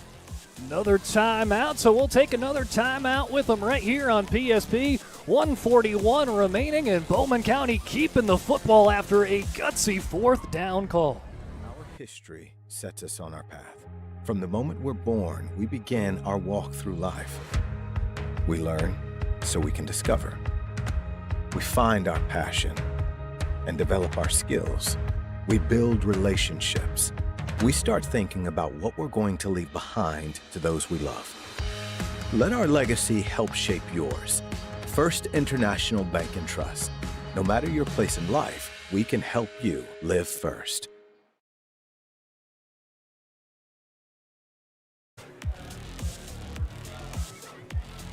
Bowman County going into the bag of tricks. A 4th down conversion will keep them in the driver's seat to close out the first half. Tie game 6-6 as Bowman County trying to put upset warning to number 3 ranked Dickinson Trinity here in the early going, but right now tie ball game before halftime. Lamborn works into some traffic and on a hot pursuit will bring him down as Lucas Outs. As Outs all over Lamborn there, and it's another Titan sack. Yeah, they showed that they were going to bring the house, and that's exactly what they did. It paid off for them as Lamborn goes down hard on that play. It was great work there for the Titans. Didn't catch who was on that far side, kind of making sure Lamborn couldn't escape, and then Outs comes from the opposite side and wraps him up for the sack. Approaching 1 minute remaining as Lamborn on 2nd down, looking to show the arm. He'll heave one in the direction, and what a catch for Trey Brewer. And they'll say he's inbounds and has the ball, and just like that, the Bulldogs in the red zone with 1 minute remaining here in the first half of this ball game. That was a bomb, Brock. That ball went deep downfield. What an athletic play on both sides from the quarterback and the receiver to reel that in. Wind probably knocked out just a bit on that play of the receiver over on the far sideline. A hard hit over there, but his teammates are certainly going to help him out and get him back to his feet after that because that was a big-time play. We've seen some big-time plays for these receivers for Bowman County. Hedge, Schwartz, and right there, Brewer. Lamborn picks up the ball as he'll roll to his right, but going to be seeing some yellow on the field before he can let one loose. Some clapping there on the Bowman County side, so let's see where this call will be headed. But regardless, what a big-time play here for Bowman County. A big-time sequence of events. You go with the 4th down conversion, and then the big-time heave to get you in striking distance here in the final minute. Well, anytime you can make a visit to the ServPro Red Zone, it's certainly right where you want to be. And you mentioned it. I mean, the game plan to perfection here for Bowman County, keeping the football in their hands, taking time of possession, and putting that number higher and higher as this first half has continued, and especially on the last drive of this first half of football, and out positioning themselves deep inside the ServPro Red Zone. So again, it is on the Titans, so that will push Bowman County 5 yards closer to pay dirt and 5 yards closer to giving them the advantage on the scoreboard. Oderman again going to be having a conversation with the reffing crew, and we have seen John Oderman have some frequent visits to the men in the stripes here today. Looks like he wants to have a conversation with both refs in his area. Anyone that's willing to lend an ear, he wants to kind of say what he wants to say there. And it looks like a timeout is coming on the Titans. They want to talk about this, get this defense in order to try to keep this a tie ball game. Yeah, the conversation with John Oderman, it's not done yet, Brock, because he's going to go back over. Not exactly sure what the clarification needed is in this regard. However, I do know that he's obviously a well-respected coach in this state of North Dakota. He certainly knows his rhymes and his reasons for them. The conversation seeming polite down there, but still some frustration probably from his side. Yeah, it comes off that penalty call on the Titans. And again, you'd rather have Bowman County at the 17 than the 12-yard line any day of the week. As more yards they have to pick up in the next 39 seconds, the better if you're a Titan fan. Yeah, without question. So looks like Bowman County ready to go. Oderman did not join his team in the huddle at all, as the whole time out he was talking to the officiating crew. But that's what you got your assistant coaches for, as the Titans will head on defensively, looking to make a stand. Lamborn has looked fantastic on this drive, leading the offense for Bowman. Lifts his leg up here as now he'll wait for the referees to make this ball live with 39 seconds remaining in the second quarter. Two receivers to both sides. Lamborn going to quickly scramble to the right. Throws out a pass. It's batted out of the air by Holman, and he bats it to himself. Brady Holman with an interception, and a big-time interception at that, as it keeps it 6-6 with 32 seconds before halftime. Yeah, watch this play. Holman bats it out of the air, stays with the football, reels it in. Again, the Simon Sharp football all day today on both sides, and there's been some big plays made early on in this ball game. Hey, if you love defense, I bet you're loving this broadcast here for you on PSP Network. This has been a very fun defensive game between a couple of Region 4 powers. Yeah, it certainly has, and it's not over yet. It's just the tail end of this first half. I would guess it's only going to get better as this night continues. It just seems that we're on that path. It's been a good ball game so far. Nick, I don't know if it can be better than it already is right now, as Meyer going to be quickly swallowed up by a couple of Bowman County Bulldogs. First one to get to him there was Daniel Hoff, the junior. And it looks like the Titans are A-OK with letting this clock run. Maybe they might try to work in one more play, maybe a Hail Mary heave, or just hand it off to Meyer and see how far he can go on a last play here. 5 seconds, last play of the first half in a tie ball game, 6-6. As Kuntz gets it off with 1 second, fakes a handoff on over to Meyer, will keep it himself, but will be swallowed up with a gain of 2 as we hit triple zeros. Dickinson, Trinity 6, Bowman County 6 as we head on over to halftime here at the Bijou Activity Center. We'll take a break right here on PSP Network, but don't go anywhere. Halftime show coming your way here shortly. This presentation on the PSP Network is proudly brought to you by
Make sure to like and follow the PSP Network on all social media platforms and hit that subscribe button on YouTube.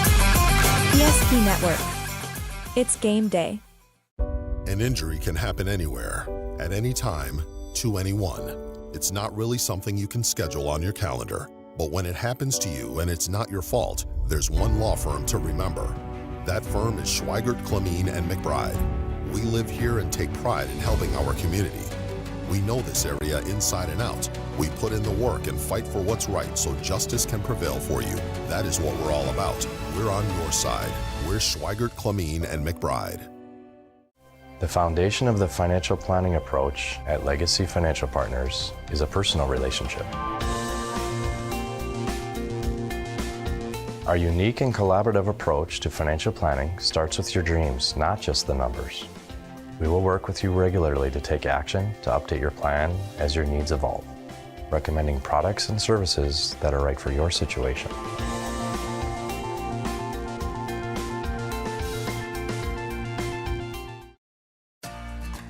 For decades, Nodak Insurance Company has been serving our state's residents in good times and challenging times. We come together for the greater good, from simple acts of kindness to company-wide efforts that make a difference in our community. It's who we are, rooted in North Dakota and ready to serve when it matters most. Nodak Insurance Company, agents with answers. Darren Johnson, Cody Olson, and Scott Wilkins, your agents with answers in Mandan. Meet Gary. Gary is an ordinary guy, but right now Gary has car trouble. Gary doesn't know about magic towing. Don't be like Gary. Remember the name and the number. It's Magic Towing. We are here to help 24/7. Magic Towing in Western North Dakota. Don't be like Gary. Remember the name and the number. It's Magic Towing.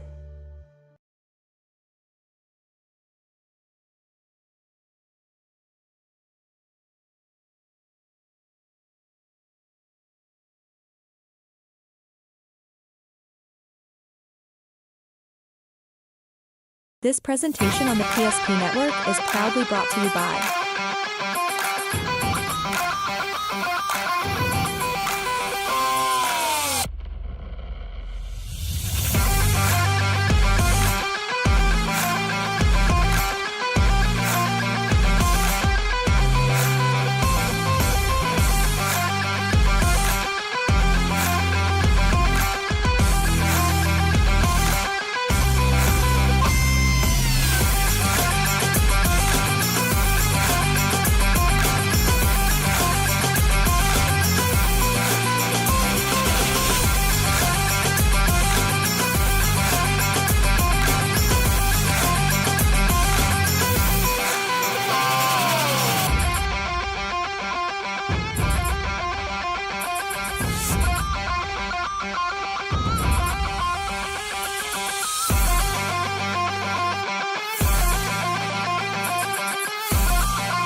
Make sure to like and follow the PSP Network on all social media platforms and hit that subscribe button on YouTube. PSP Network. It's game day. Today, we deliver more wonderful birthdays at Trinity Health Family Birth Center. We offer all new private, family-centered suites. Our maternity team provides more personalized support, advanced care, and the reassurances of a NICU and a neonatologist on staff. Take a virtual tour at trinityhealth.org/family birth center. Trinity Health, making more possible. If it's fire damage, Agent Fred Iron. From burnt to unburnt, he does that.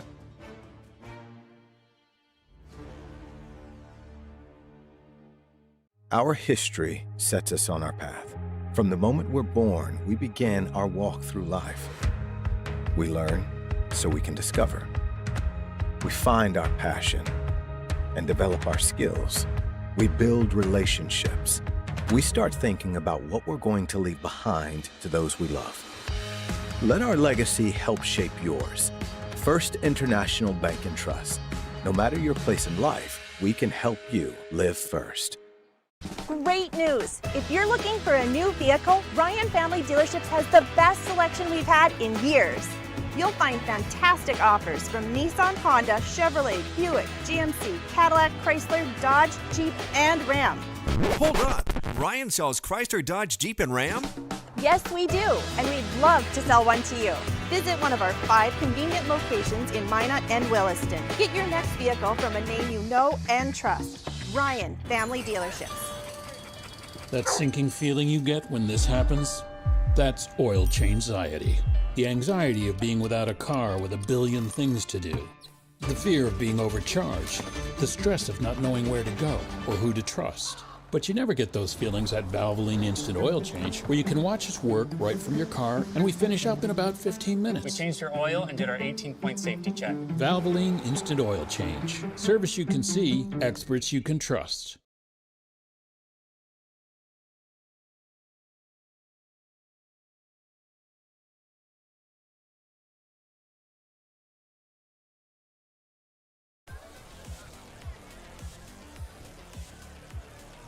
Welcome back into the Bijou Activity Center. We've got 2 quarters down, 2 more to go. But before we get there, Nick, let's dive right in to the Charbonneau Car Center halftime show. Here at Charbonneau Car Center, we have a full lineup of Buick, GMC, Chrysler, Dodge, Jeep, and Ram. Stop into our showroom and treat yourself to a test drive or browse our inventory now at CharbonneauMotors.com. And Nick, I know you were looking at a couple of cars there at Charbonneau's yesterday. Yeah, thanks to Terry and the entire staff at Charbonneau for their support of the PSP Network and our mission of promoting local athletes. And by the way, that's how this whole thing works, is having local partners in marketing to help us get these games on the air to promote local athletes. And yeah, we can't thank Charbonneau and everybody else in the area that has supported this mission in the past and will continue to support it moving forward. But yeah, there was a couple rides there yesterday that I thought would be a little bit of an upgrade, possibly. I liked where the I don't know if it was a Denali edition of that Yukon or not, but I am telling you right now that I feel like you and I would look pretty good in that thing on our way back to Big Bite Taco earlier on today. If we go back later on tonight, I'd have to think. Hey, I thought when we were there, I thought we'd be leaving it with a different vehicle the way you're looking at some of them. Yeah, I felt that way. There was no doubt about it, and I think that there's no question when it comes to it. They would treat you right if you're in the market for a new vehicle. Big thanks again to Charbonneau Car Center for their continued support of our mission of promoting local athletes. Well, Nick, we had quite the first half, to say the least. 2 teams on the opposite side of the pigskin poll and the coaches poll when you bring out Region 4 talk. Titans were projected to be number 1. Bowman County was projected number 9. But that has not been the story of this game, as Bowman County new head coach, and it has been all of that focus to changing a little bit of the offense, and that's what's looked good. But that defense that they said they didn't change too much of that defense, and right now that has been their moneymaker. A pick six early on got Bowman County on the scoreboard, 6-0 after Dylan Hedge took one to the crib, and Dylan Hedge also had a fumble recovery in that first quarter, too. But the Titans, right when the clock is almost struck midnight there at the end of the first quarter, were able to cash in with a Hugh Meyer 6-yard touchdown run to even things up 6-6. And in the second quarter, Nick, all defense. We saw Bowman County orchestrate a beautiful 4-minute drive, milking almost the entirety of the clock, even risked it on a fourth down conversion, and they get the fourth down. They make a big heave there for Mason Lamborn to Trey Brewer, put themselves in the driver's seat, but it's Brady Holman that takes away the Bulldogs' sunshine on that drive and keeps this game 6-6 after the Bulldogs threatening in that final minute in the red zone. Yeah, I don't know how many times I said that might be your biggest play of the ball game of the first half, and it really, I mean, that was the case. I mean, it was the biggest play up until the next biggest play in the ball game. I mean, the fake punt that they had on the fourth down, Bowman County, to keep that drive alive really was gigantic. And like you mentioned, being inside the red zone and throwing a pick that ends up in Trinity going back the other direction. Talk about the biggest play of the game for Trinity at that point, and even Bowman County as well, leaving 6 that could have been hung on the board off the table. Really, we've seen, if you're a defensive fan, if you're a fan of defensive football, you're just joining us for the second half, you better buckle up because the first half was worth the price of admission. That's for sure. And we talk about the best play of the ball game, Nick, and I think we've said the best play of the ball game was probably 8-9 different plays already, and it's just one has been better than the next and the next, and these two teams right now leaving it all on the line. You got 2 quarters now to really try to put your team into that win column for the first time this year. Yeah, don't you love that? The start of football season, you get a couple good games. Velva and Valley City, number 1 Velva and Single A Valley City. We're tied at goose eggs at halftime. Nobody's on the board there yet. See if we can get an update for you. And then, by the way, we're not done this week yet. We go to Bismarck tomorrow. You and I will be there with Scott Woodmansey and Todd Domries and our talented crew of staff on the production side in Bismarck tomorrow. We start at 10 a.m. tomorrow morning and go all the way into the dark hours later on. And the early evening into nighttime tomorrow is the Region 4 9-man Rumble in Mandan. That should be a fun day tomorrow, shouldn't it? Oh, I'm pumped for tomorrow. There's going to be a lot of great teams there. Grant County Flasher, a team starting the year and receiving votes. That's going to start our day tomorrow with them against Standing Rock. You got Henniker County that's always in that playoff mix. They're taking on Kidder County, who I think could be a surprise team in Region 4 for 9-man. Beach and Napoleon, 2 teams that were right around 500 last year. Hettinger Scranton taking on a loaded Lytton HMB team that was so close to the Dakota Bowl last year. And then wrapping things up with a game where they have 2 new coaches in that game between Richardson, Taylor, Hebron, and New Salem Almont. So if you like football and like different storylines, tomorrow is definitely the day for you right here on the PSP Network. I don't know, we'll get enough sleep tonight after this one? That's the question mark. I think so. I think if you can't get up for a day like that tomorrow, there might be something wrong with you, Brock. That should be a fun day without a question. Before we get kicked off here, let's take a look at other scores in Region number 4. Southern McLean, they're in a non-region game against receiving votes Carrington. And Southern McLean in the lead, 14-0 with 8 minutes left in the third quarter. Receiving votes Central McLean in their first game as a 11-man team after spending the last couple years in 9-man. They trail Beulah 6-14. Shiloh Christian up by a touchdown over Hazen 7-0, and it's all Killdeer over Hart River in Belfield tonight, 27-0 at the half.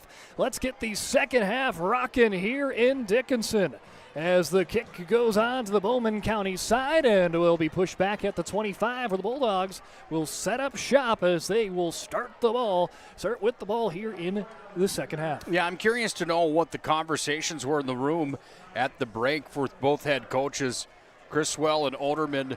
I mean, I don't think either of them are probably completely satisfied with their offensive performance in the first half, but defensively I'd have to think that the defensive coordinators on both sides are probably saying, hey, we've got a few things moving and grooving for us here. That teeter-totter weighing out. The question is, who made the biggest changes at the break?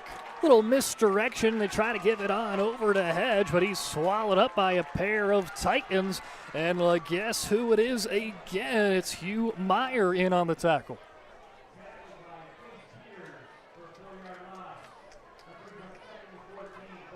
That'll be a loss of 4 for Bowman. 2nd and 14, 11:27 remaining here in the third as we get to things going off here in the third quarter on the PSP Network. Mason Lamborn with a couple of receivers to the right, but he'll look to the left where he had a lone receiver in Hedge. Hedge able to come down with the ball, but he dropped it as he was falling down at the 40-yard line.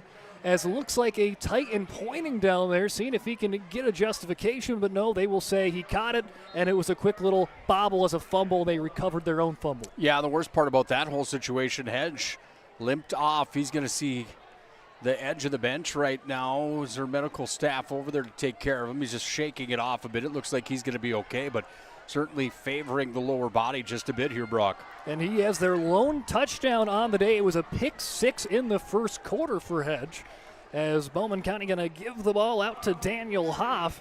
And first half, you did not see Daniel Hoff take a carry, and early on, they're looking to try to get him involved in the offense. Hedge back over on the sideline, still taking just a moment, shaking out, looks to be the right ankle there, Brock. Saying to Coach Criswell, I'm ready. Put me in. It's time. Definitely don't want to sit on the bench in this type of game as Lamborn scrambles to the left, fires a pass. That one caught by Cale Schwartz, but he is popped, and it looks like his feet don't touch the ground. He was caught in midair by the Titans. I believe that was Jordan Ham there in the area. Yeah, here's another look at it on the Ryan Family Dealerships replay. This play is coming back, however. There's a holding on the offense. Well, that was Glauser, Jake Glauser, a heat-seeking missile coming in there from the safety spot. So either way, a penalty on Bowman County, but if there was no penalty, still a great play for Glauser in that Titans defensive back. Yeah, you talked about some of those defensive plays like a sack that can really motivate the sideline and put some energy into it. When you paste a guy like that over on the opposing sideline, that certainly helps the cause as well as far as that momentum is concerned. Jake Glauser might not be the biggest kid, saying at 5'6", but hey, that does not matter one bit.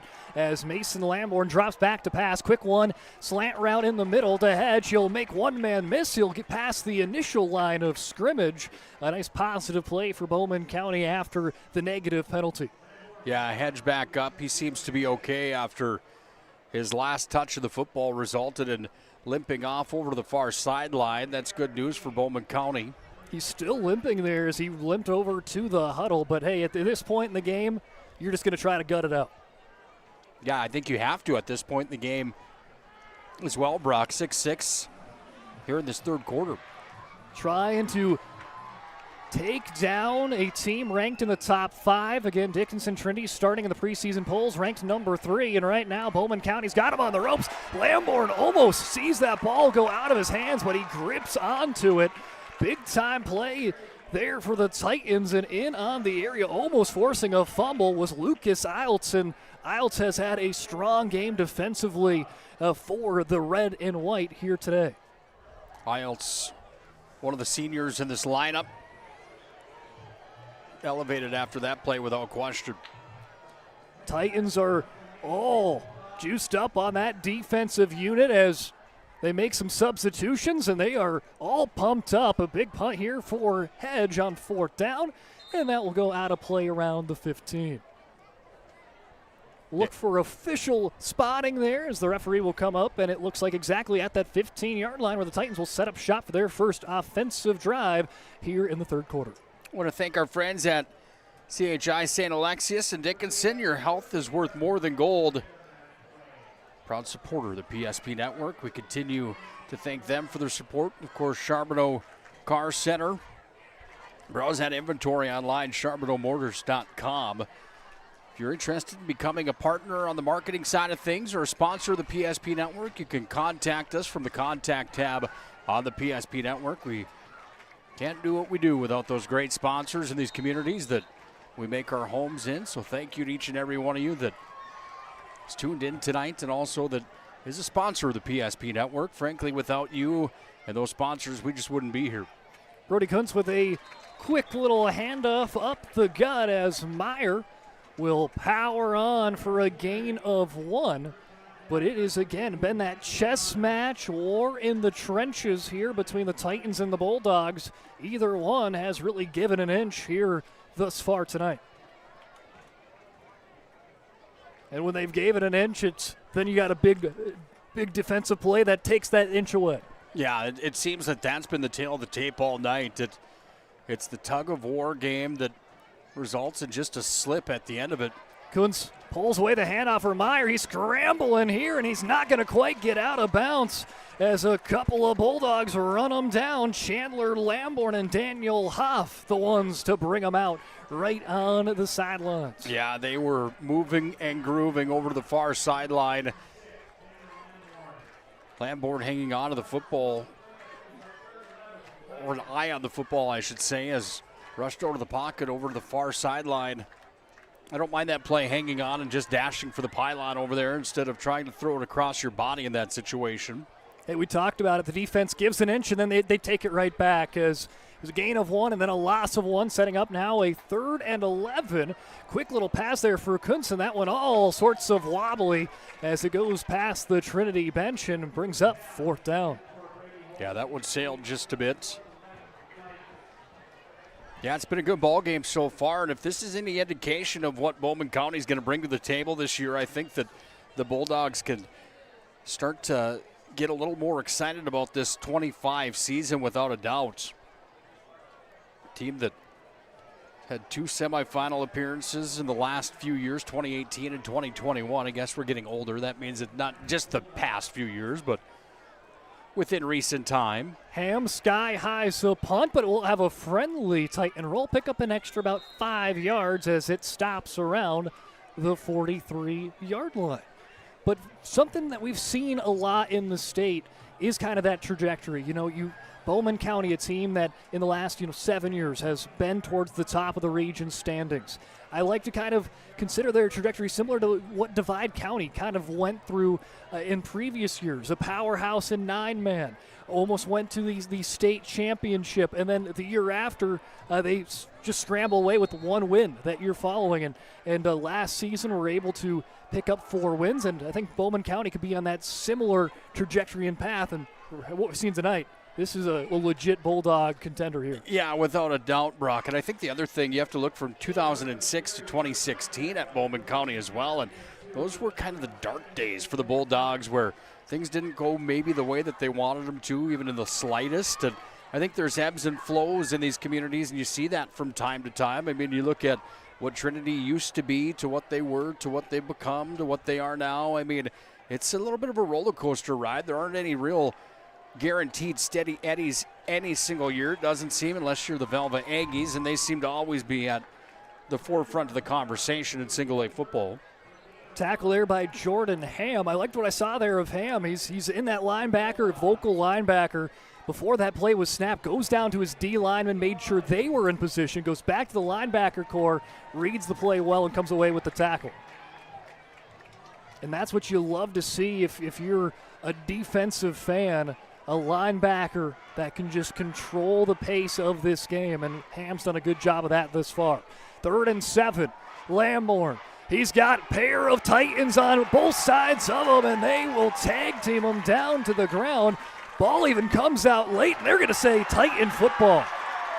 Lamborn can't believe it.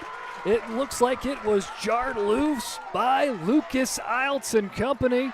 And the Titans all fired up once more. A big-time defensive stop and another turnover for Dickinson Trinity. Yeah, another look at it on the Ryan Family Dealerships replay. Troubles lurking. The ball is out. Look what I found. And the next thing you know, Trinity's got the football back right at midfield. That's the loudest we've heard the Titan fans in this entire ball game here tonight, Brock. Let's see what kind of momentum is carried on from the hometown team here with 7 minutes to go in the third quarter of football. So Iltz with the forced fumble there for the Titans with 7 minutes remaining here in the third quarter. Tie ball game. Titans see if they can get the momentum swung in their favor, and Meyer will do just that. He's got one man to beat. He's going to hit on the Jets. Brewer, though, will jump on him like a backpack and drag him down inside the 10-yard line. But Hugh Meyer right on cue. When you need a big-time play, Meyer has been there offensively for Dickinson Trinity tonight. Yeah, find the edge, hit the turbo boosters, get downfield, get way inside the ServPro red zone, complete that checklist, and Trinity's on their way to 6 more here if they can execute on this play. Back to Meyer, but he's going to be wrapped up by the legs there as Bowman County's Yonner will be able to pick up the tackle. So nice tackle there for Paxton Yonner, a sophomore that's done a really good job on that defensive unit here for Bowman County. Yeah, he certainly has. Assignment sharp football on both sides, I feel like, on both defensive sides tonight has really been kind of the storyline of the name of the game. Looks like a timeout going to be taken by Bowman County. We're going to take a timeout with them as you're listening to the PSP Network. 6-6 here in quarter number 3. Let's take a break, and we'll be back as Dickinson Trinity inside the red zone. For over 25 years, we've learned a lot about why local matters. Unlike those guys, we take pride in our work and back our tires with our Plus Plan guarantee to get the most out of your tire's lifespan. Are the tires the same size on all the sides? We strive to provide great value to our guests and lowest prices guaranteed. That's not good. Stop at a trusted tire and auto and get a set of tires from people you know and trust, and will even match those guys.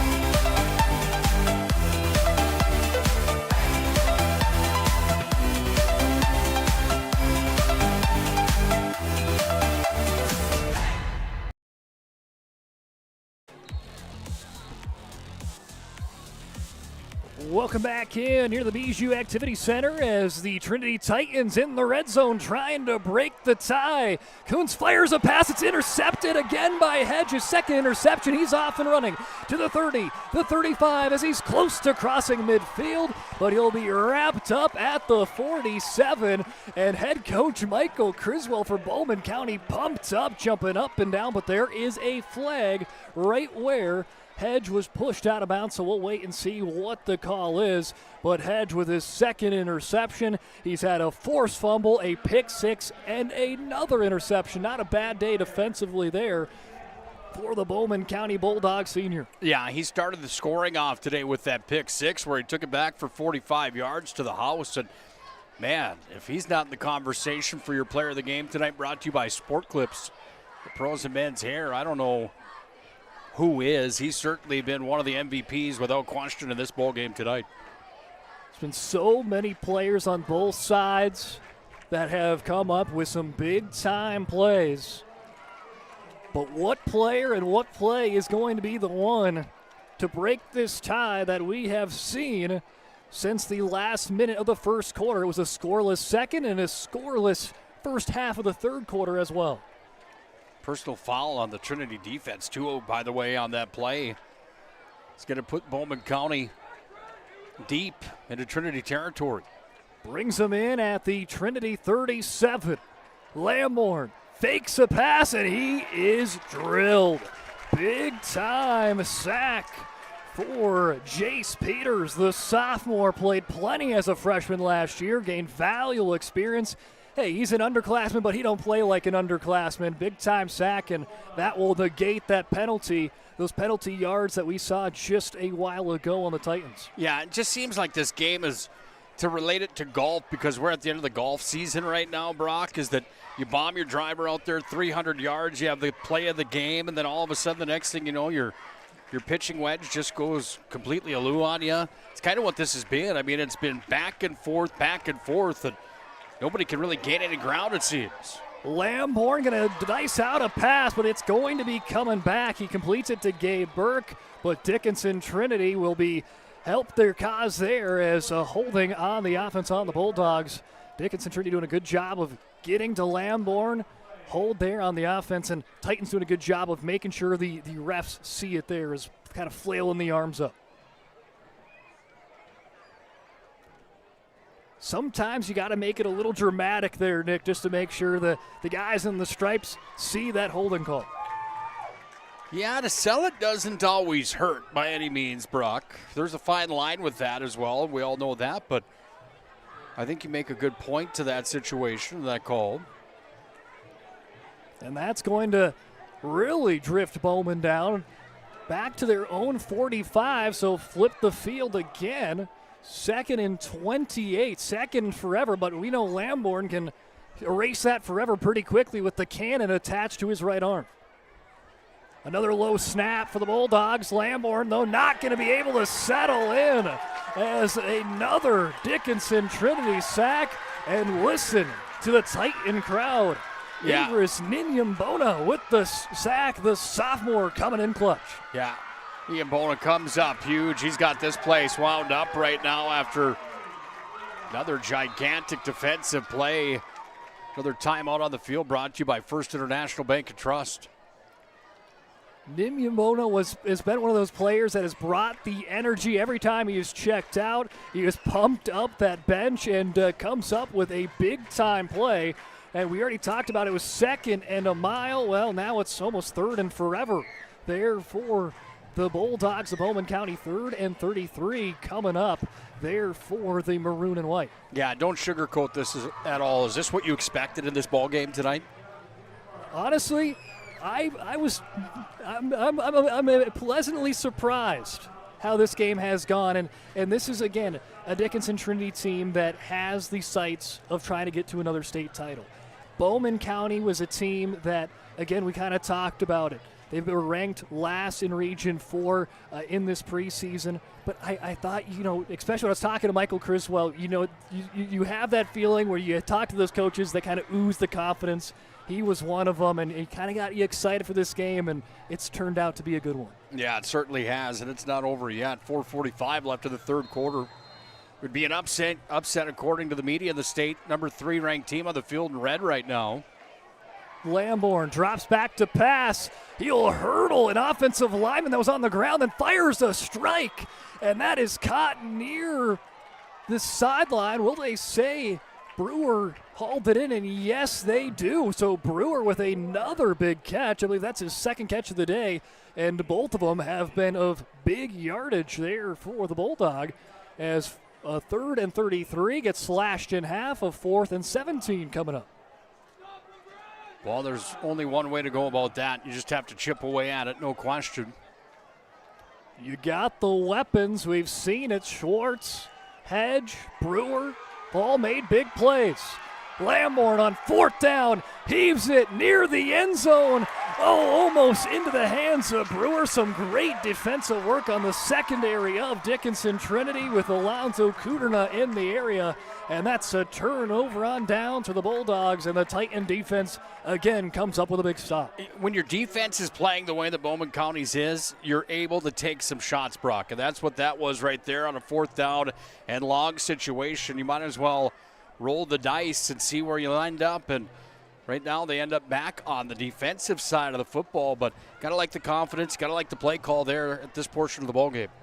So far, Nick, I think both teams' offense could be at the 15, and I think a lot of people will be taking the defense of how they perform, and no discredit for the offenses because the passing offense for Bowman County has been electric. The running offense for Dickinson Trinity has picked up big chunks of yards as well, but these defenses have been on another level as Meyer will stumble his way in for a gain of about 3.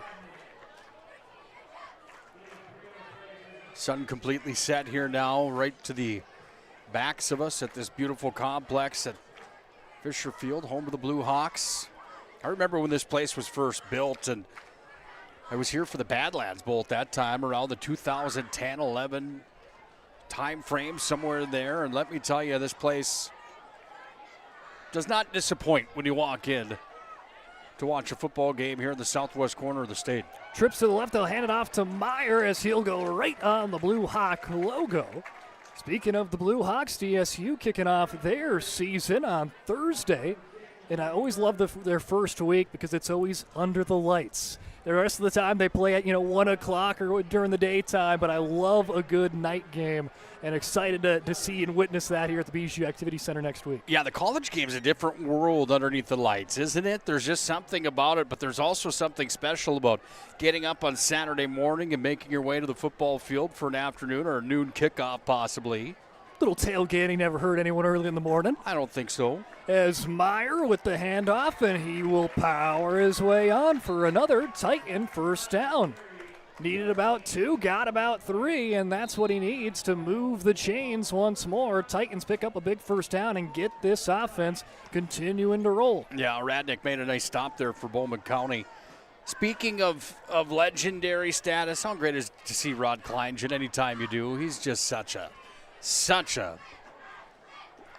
the only word I have for him is legend. I mean, that guy is all time, one of the best broadcasters in our state. Great catching up with him earlier on here this evening. Yeah, great to talk with him pregame here at the BSU Activity Center as Kuntz hands it off to Meyer as tried to lower that shoulder, but he is hit hard by number 12, Cutter Radnick, and you talked about him making a play earlier. Radnick again, back-to-back big plays there defensively for the Bulldogs. Yeah, it just seems like throughout this ball game there's just been certain times where certain guys have stepped up and those names have been called. And I think really what that tells you, Brock, on the defensive side of the ball for both teams, everybody's just doing their part right now. That's why there's only 6 points on the board with under 2 minutes to play here in this third quarter. Good fundamental football, and sometimes defensively in week one, maybe you don't get that fundamental football, but that's all we've seen here today. Kuntz switches it out to Kuderna as he's tripped up. He'll break a tackle as someone had his jersey there, as Yonner did. He'll pull away, now tries to spin around, but still will be dropped for a loss, but got some yellow flags there on the ground near the Blue Hawk head.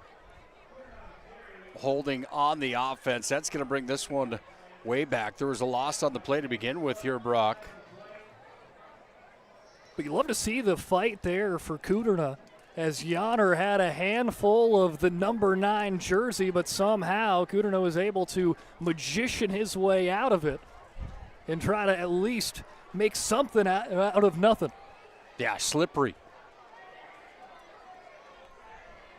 1:34 remaining here in quarter number 3. Tied football game between the third-ranked Dickinson Trinity Titans and the Bowman County Bulldogs. Bulldogs, again, were picked last in the Region 4 preseason poll. And, hey, this is a Bulldogs team that is trying to put their name on the map.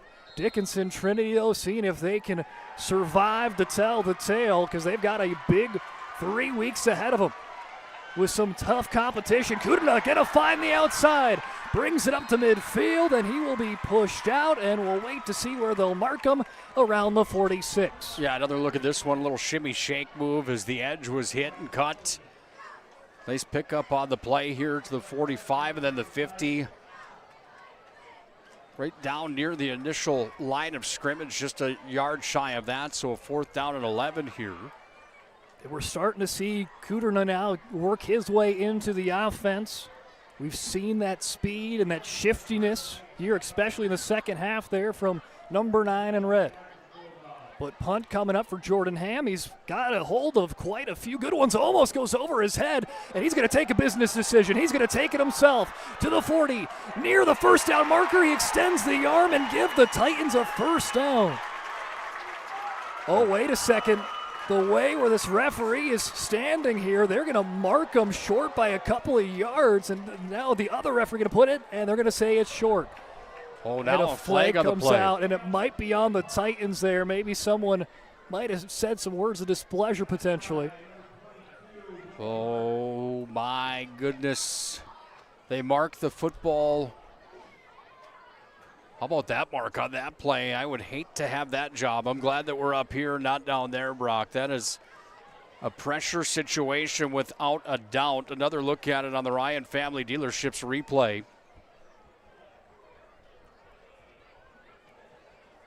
What an effort by Ham. From there, it looks like a first down, but the referee's going to say he is just an inch short, but a flag on the play, potentially going on the way of the Titans. I believe it's unsportsmanlike at the end of the play. Here's the call from the white hat. You hit it right on the head there. Unsportsmanlike conduct on the Titans. And that's just a little bit of frustration for Dickinson Trinity. You think you have the first down. The ball gets marked maybe differently where you thought it was going to be, and might have said a couple words or two that you wish you could have back. I mean, you got to keep in mind, these are high school age kids, and I don't care how old you are. There's a lot of emotion in the game of football, a lot of emotion in sports to begin with, Brock. And this is a dogfight right now. It's 6-6 with 1:14 left in the third quarter, and Dickinson thought for sure that was a first down after the executive decision was made to just run the football and try to make a play out of it. Well, John Oderman wants to have a conversation again here on the near sideline, and I don't think anybody on this near sideline is very happy at the current moment here, Brock. Well, you know, we talked about a lot at halftime about the biggest play of the game, and if that was a first down, that would have probably been your new front runner there for Jordan Ham.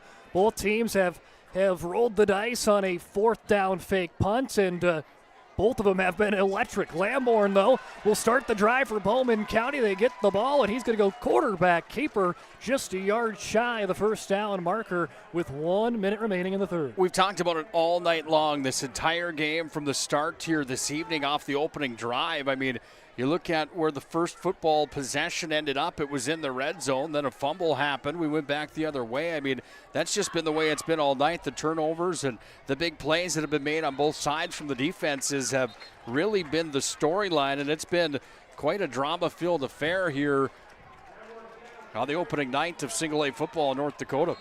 Lamborn with a second quarterback keeper, this to the right side, and he will pick up exactly what he needs to pick up another Bulldog first down. With 35 seconds remaining here in the third quarter in a tie game. Lamborn throws out a little play to Schwartz. Schwartz not going down without a fight, and he falls forward, picking up another extra yard there for the Bulldogs. Yeah, Lamborn on the quick hitter play just got it out to the edge, and 5 at a time like that, Bowman County will take that as they try to march this football down the field. Lamborn's been hitting strikes all night. There's no question about that with the arm for the quarterback for the Bulldogs. Lamborn looks over to the left. Another low snap. He's just going to pick it up and go straight ahead as he's run into a brick wall made of about 4 or 5 Dickinson Trinity Titans, and that will stand him up right there, as that will be the end of quarter number 3. And Nick, we're headed on over to quarter number 4 in a tie game. 6-6 as we make our way to the fourth quarter when we return right here on the PSP Network. For those who dream big, Ackerman Estvold is here with the latest tools and innovations to design smart. Our team of architects and engineers carefully plan every step of construction, making it possible to build bold. And most importantly, we know how valuable it is to give back, ensuring our communities continue to thrive for generations to come. That's Ackerman Estvold.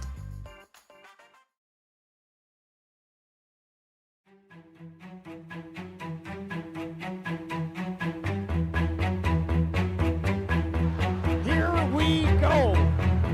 Kemple, the scoop. No, he went up and got it.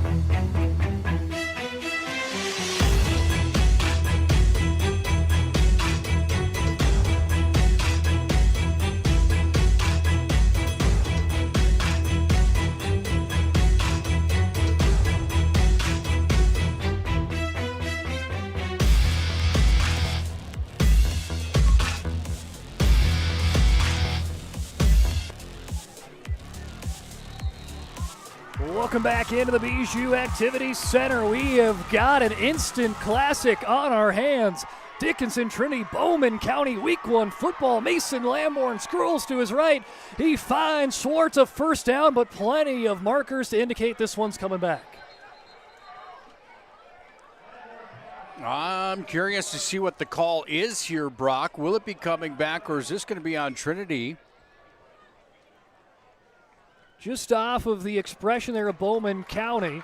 Yeah, good eyes, good call. It looks like they are going back, and Mason Lamborn talking to his offensive lineman. He's kind of making the motion of, okay, we need to calm down, slow things down.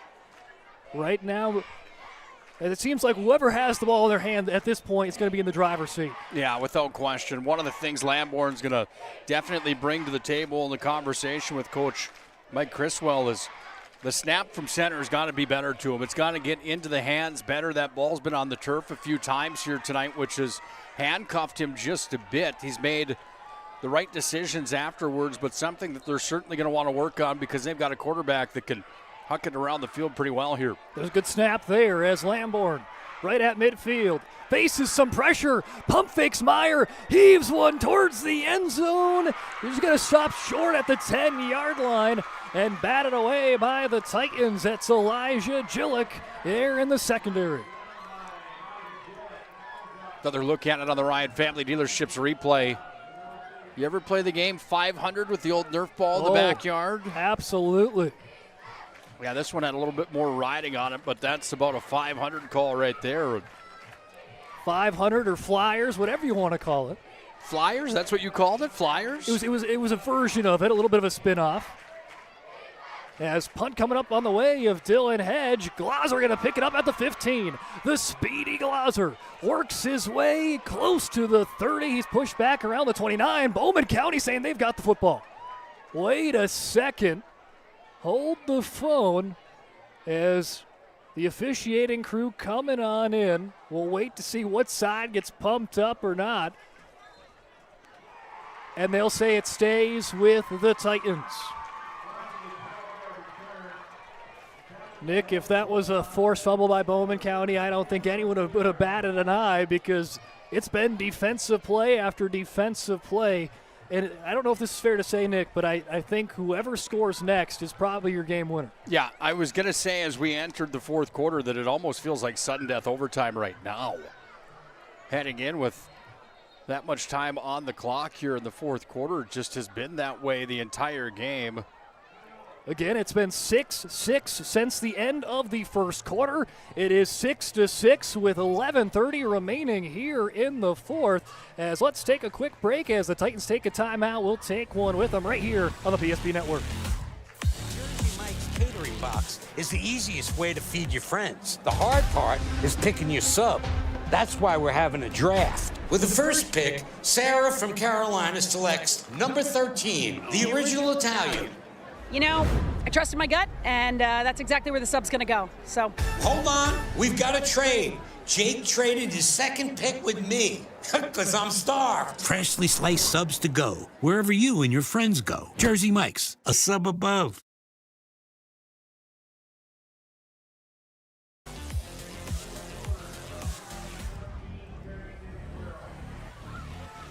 Let's jump right back into it. Fourth quarter action right here on the PSP Network.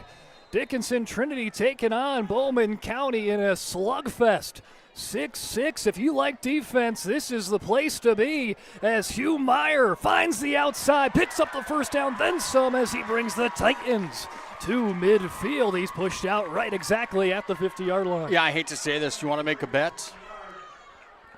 Depends on what it is. It just seems like every time there's been a big play in this ball game, within the next two plays, the ball's on the ground or it's picked off. And that's what the story's been all night long. Can Dickinson hang on to the football here, take care of it, and execute? As Meyer finds right back to the line of scrimmage. You know, there's probably some Dickinson Trinity fans that are saying, Nick, stop blabbing right now. Please quit. We don't need you. I guarantee there's some people watching this ball game where wherever they're at in their home, the neighbors are probably going, what is going on over there? Because there's been a lot of peaks and valleys in this one. There's no question about it.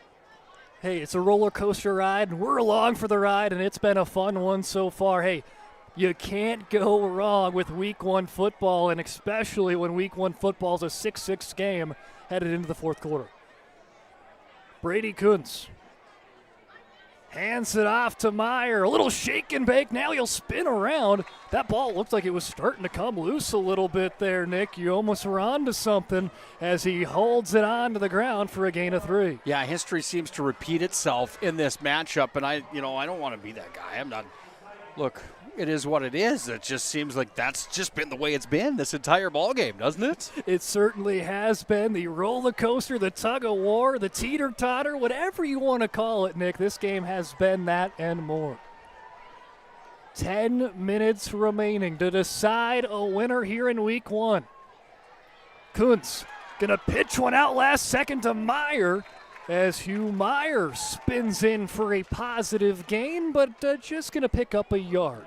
Yeah, I like the spread offense there. Trips on the right, single receiver over on the left, and they had him spread way out, trying to open that field up just a bit.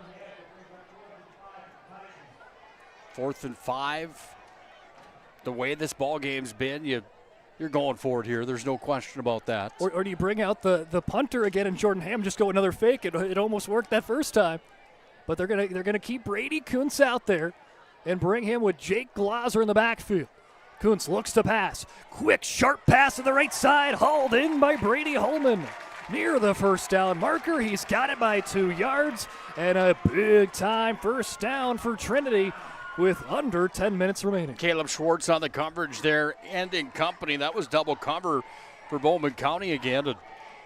Another bullet hit right in between the numbers and caught. And that was probably Brody Kuntz's best throw in the ball game, and it comes in the 4th quarter. Exactly what you want to see out of your quarterback if you're Coach Oderman, but looks like false start coming up on Trinity, and that's going to bring them back a couple of yards. Again, it's just 2 steps forward, 1 step back. I feel that both offenses have just had the 90s country 2-step greatest hits on all night long in this showdown. Well, they're doing a little tango right now with these two teams, and it's been a very exciting game. Yeah, and for the record, both teams have played well in my mind in this ball game. Kuntz works to the left. He'll pitch it out last second to Meyer as he'll get back to the initial first down marker, if not just sniffing it there. Looks like a gain around 4 or 4.5. Yeah, I got to say this as well. If you've got the top in the region and the bottom of the region, and this is what it's going to be like, you better get ready for the top-ranked region in the state of North Dakota as far as parity is concerned this entire year. This is going to be a fun campaign to be a part of here in the southwest corner of the state. Well, we looked at halftime. Southern McLean, a team projected towards the middle of this region, was up over receiving votes Carrington team. Beulah, who's projected in the bottom half of this region, was beating a team in the top half of the region in Central McLean. So it has been a roller coaster of a night here for Region 4 football. Hugh Meyer open again. He's got 2 men to beat as he's finally cut down within the 5-yard line as Hugh Meyer comes up, and it's quickly to his attention there. Looks like he cramped up a little bit, but overall, Hugh Meyer has been continuing to be that Meyer Express. When you need a big play, Hugh has been there offensively, and he has set up shop for the Titans in goal line situation again. Serpro Red Zone's had some visits tonight. I hate to see the cramps. Those situations are never fun either. Hopefully that's all it is for Hugh Meyer. And you see that a lot with week 1. Week 1, you see, again, you're trying to get back into the swing of things, and right now, the Titans in shop of where they want to be. 8:30 remaining in this game. They are within 5 yards of breaking the tie and putting themselves up in this ball game. 6-6 is where we are at, as good sign there for the Titans as Hugh Meyer pops back up to his feet, and he pops up to the roar of the Titan faithful as they appreciate what he just did as he limps off the field, but he has set up his Dickinson Trinity Titans in prime real estate here on Fisher Field. How long has it been since you've had a cramp like that? Have you ever had a cramp like that? Not that bad. No, I'm telling you. Does not feel good by any means. This is the time of the year where that happens, but we say that, and you'll see it at the Dakota Bowl in November as well, that It's just a part of the ball game. Get the pickle juice out there, Nick. Yes, sir. As they'll hand it off to Glaser, and he is ate up there by a pair of Bulldogs. Quick as a hiccup there, as leading the charge, Will Burke in on the tackle. Yeah, Will Burke coming up big. Gabe and Will, pair of sophomores, 10 and 11. They've done their jobs here in this ball game. Burke with a big stop.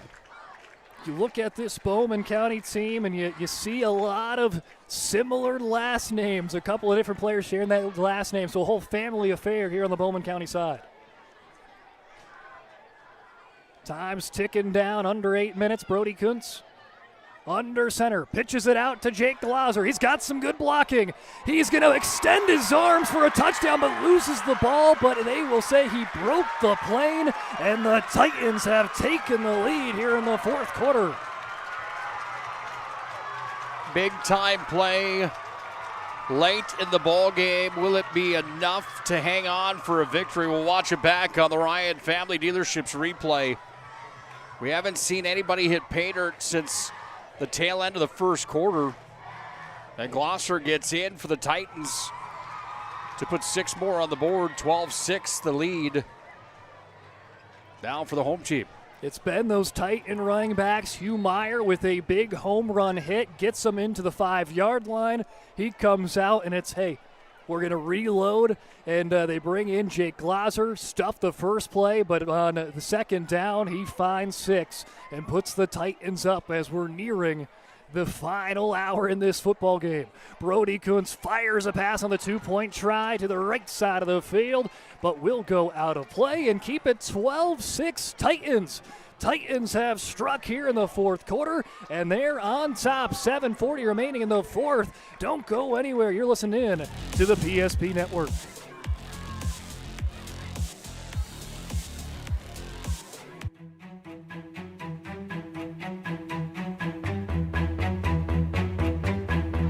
Here we go. Kemple, the scoop. No, he went up and got it.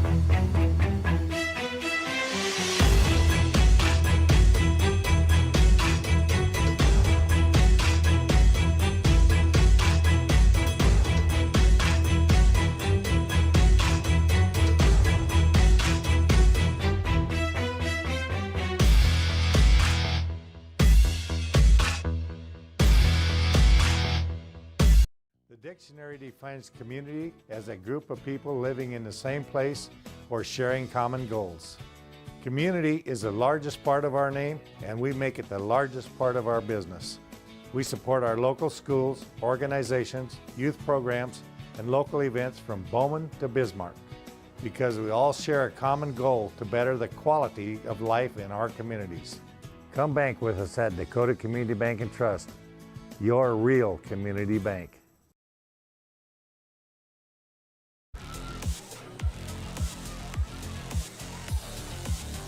The Titans of Dickinson Trinity, number 3 in the preseason polls, have been toe-to-toe with Bowman County tonight. They have broke a 6-6 tie, and they lead 12-6 with 7:40 remaining in this one. As Bowman County looking to quickly answer back with a return from Jace Boynton, as he'll be pushed out around the 40-yard line as Boynton with a big return, but we do got some laundry. We'll have to wait and see if this one gonna move backwards for Bowman County. Yeah, until the tape game resent, brought to you by our friends at Charbonneau Car Center.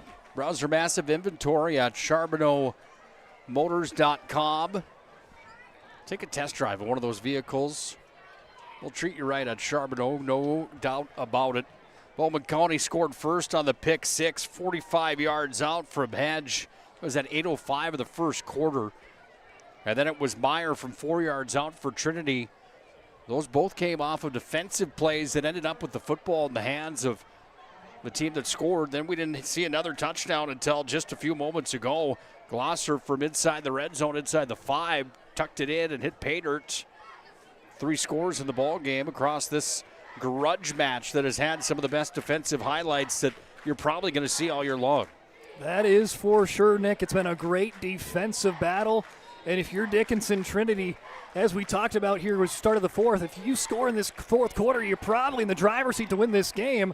Well, Bowman County hoping to prove us wrong and see if they can get a touchdown here in the fourth quarter as well to even things up and potentially try to steal one with a 2-point conversion, but have a long way to get there. Before we dive into this drive, let's take a look what's coming up on the PSP network this week. Again, Valley City and Valvadrake, Anamoose Garrison going on right now with Owen Patterson and Jonas Nelson on the call, and a big slate of Region 4 9-man football coming your way on the PSP network tomorrow. 5 games starting at 10 o'clock Central, so even if you're Mountain Time, you can wake up at 8:30, 8:45, and get your cup of coffee, and at 9 o'clock already start watching some football. Yeah, that's a long day. You talked earlier in the broadcast about the college game under the lights next Thursday. Well, you get a little bit of everything tomorrow. You get the early morning kickoff, and then the lights will be on in Mandan by the time we're all said and done tomorrow night. As Mason Lamborn with a QB keeper on 3rd and short. I think he has done enough to surge himself forward past the first down marker, and yes, he has. First down for Bowman County, and you got to know Coach Criswell is loving that to move the chains right away. 2-point conversions have been unsuccessful on all 3 scoring situations in this ball game. Keep that in mind as well. Late in this contest. Lamborn, the direct snap again. Jake Glauser going to push him back in on some help defense from the secondary. But Lamborn will go around another gain of 3. Mason Lamborn, a big kid, 6'4", 180. And when you're able to do those QB sneaks at 6'4", if you just fall forward, you're probably picking up a couple extra yards. Yeah, the height's an advantage for sure. If you can protect the football and use that giant wingspan like he has, there's a few yards to be gained without question. The line is stacked. Battle of the trenches. 6 or 7 on the line as Lamborn scrambles to his left. Hits the brakes. Now he's going to scramble to his right. Lets the ball go to Hedge. He picks up the first down as he hauls it in and tries to muscle his way near midfield. He's picked up at the 48. I love this play from the quarterback here from Bowman County. The patience in the pocket. Talk about some John Elway-esque quarterback moves and thought process here. You got to appreciate the patience. Watch him call the shots and point it out here. Stays with composure, finds the intended targets. It's a first down, but a player down here for Dickinson Trinity. We're going to head on over into a injury timeout as Niyamota going to quickly jump up. So actually we're going to stay with you right here as Niyamota is going to get a big roar, and Ingris has been one of those players that has got the crowd energized all game long, and no different here in the fourth quarter.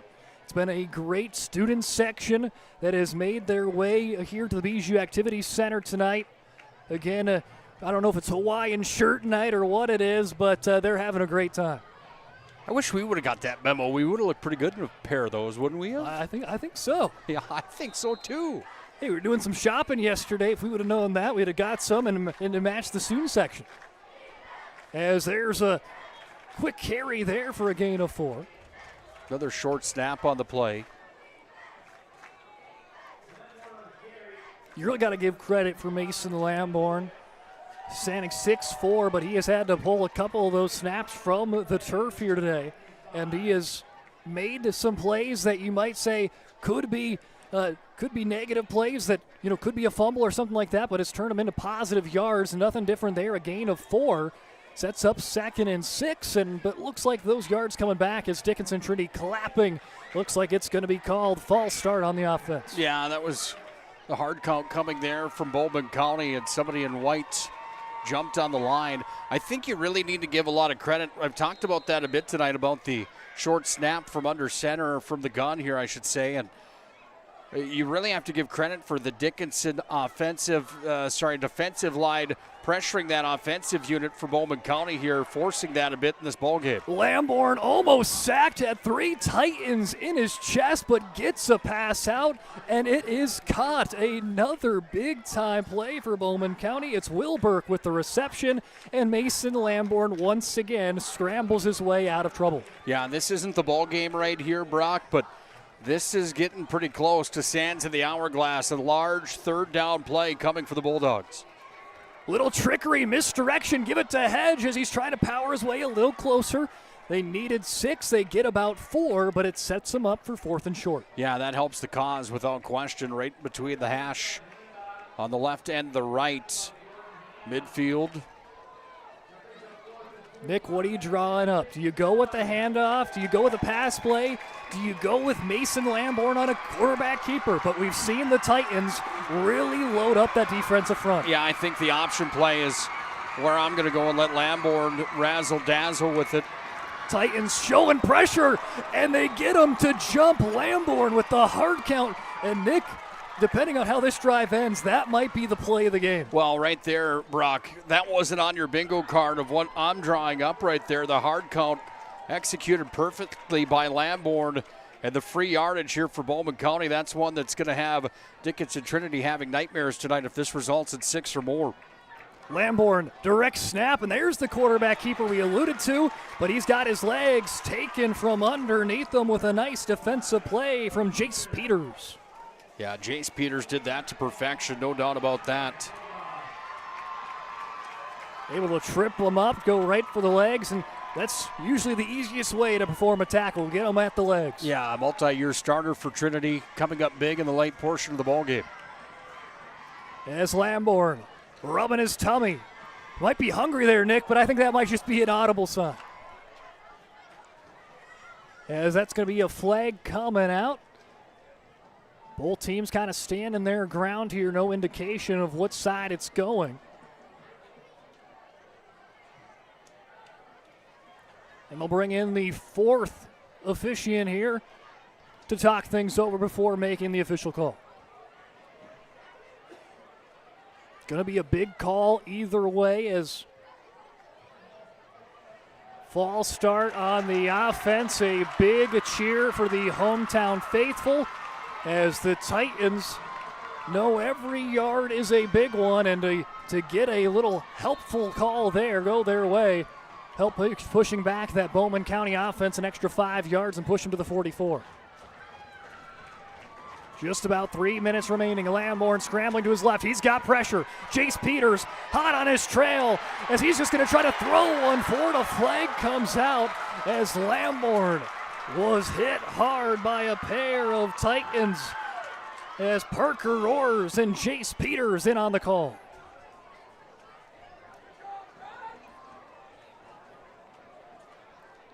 Well, do they call it intentional grounding? Do they call it roughing the passer? Those are the two you'd probably think would be the closest calls either way. It looks like intentional grounding as they're both kind of pointing in the direction where that ball hit.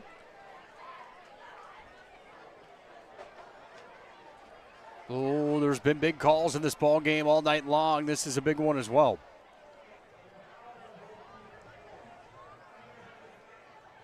A face mask on Dickinson Trinity, intentional grounding on Bowman County, and they will negate each other.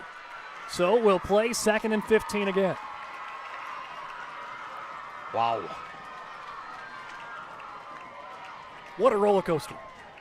This has been a great ball game, top to bottom. Yards and points have been on a premium. The defensive expertise and assignment sharp football defensively has been about as strong as we've seen. It's just the opener.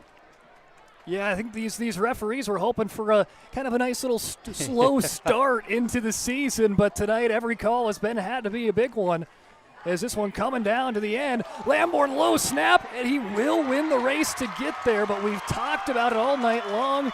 Low snaps, but Lamborn has been able to keep them in front. That one goes behind him, but he does keep it in position of the Bulldogs. Oh, this is going to be a bomb situation now here with the 3rd down and a country mile for Bowman County. It's been a point of conversation all night long for that Bowman County offense. They just got bit by a rattlesnake in that situation because they're facing a giant hill here now. But with Lamborn's rocket arm. Right, exactly. You think Criswell is still thinking, hey, there's a chance we can complete it, even if we don't kind of slash away at it. But they're going to want to talk this over. as timeout taken by Bowman County, and we will take one with them here on the PSP Network. 2:11 remaining in a tight quarter football game here in the fourth. 12-6 Titans when we return. Rooted in the heart of our vibrant communities stands Bravera Bank, offering complete financial services for banking, wealth management, and insurance. From home loans and checking accounts Let me tell you about the cashback rewards with this account. to wealth management, we'll help you forge your path ahead. Let's create a plan to reach your financial goals. Sounds great. With specialty insurance coverage, our advisors ensure your operation can carry on. Looks like it's going to be a great harvest.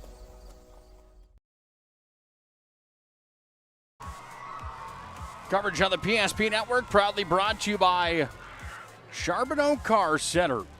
Right here in Dickinson, we have a full lineup of Buick, GMC, Chrysler, Dodge, Jeep, and Ram. Stop into the showroom and treat yourself to a test drive or browse that inventory online, charbonneaumotors.com. It's Charbonneau Motors bringing you coverage on the PSP Network. Well, Nick, an instant classic, and we'll see how this one pans out. 3rd and 26 for Bowman County.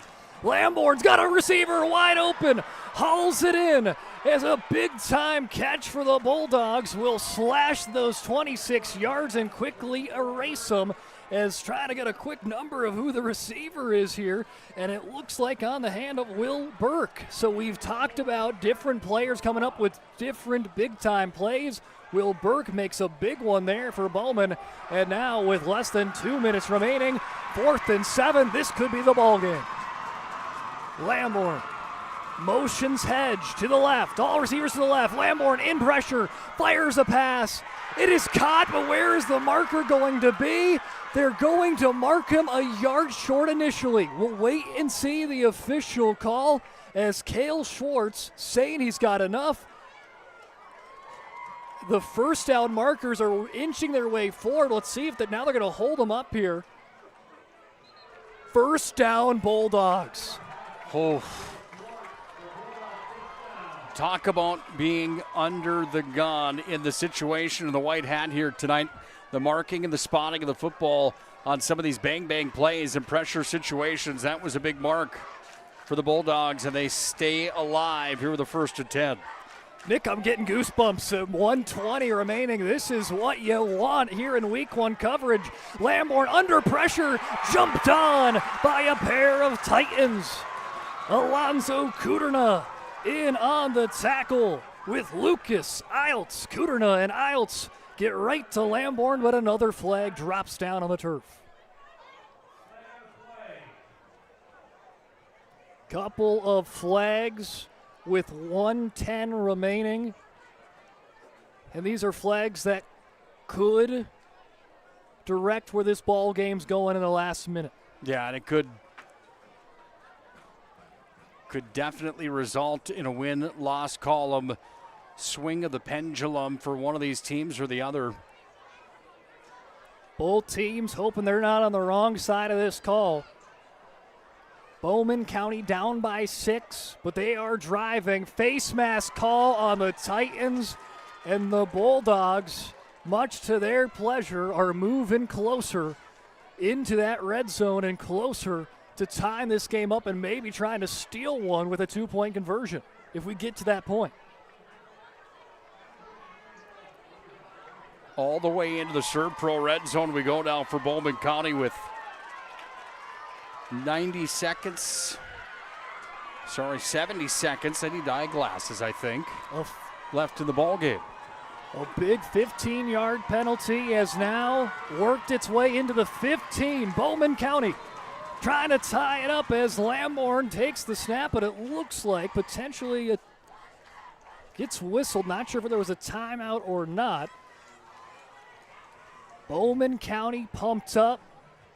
This is the right way that they wanted to start their season and prove all the doubters wrong. That picked them last in the coaches poll, picked them last in the pigskin poll, and seeing if they can try to stun a team in the top 5 in the state here in 11A football. Yeah, and I don't discredit Dickinson Trinity by any means. I don't know that anyone made a mistake that they're top three coming in. I think Bowman County's got some pieces here. Obviously some things to work on in week number 1, but they've got some pieces. Lamborn's, if you've got a quarterback like that that could stay with that much poise with the pressure in the pocket that he's had and then deliver the way he has in the ball game and some other key pieces to this club, I mean, Bowman County could be a team that could be barking up the playoff tree when it's all said and done. This region, we talked about it so much tonight, Region 4, could potentially be one of the top regions here in the state. They had the most teams ranked or receiving votes in Class A here in the preseason polls, with 4 of those teams. And 2 of them are on upset alert here tonight. Yeah, without question. From fellow Region 4 teams. So kind of speaks volumes of this region. It has been a fantastic game here so far, and I think we're going to be in for a fantastic finish.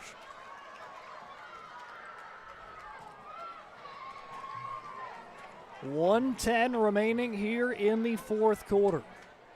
Looks like that penalty marker was going to be on Bowman County, pushed them back 5 yards.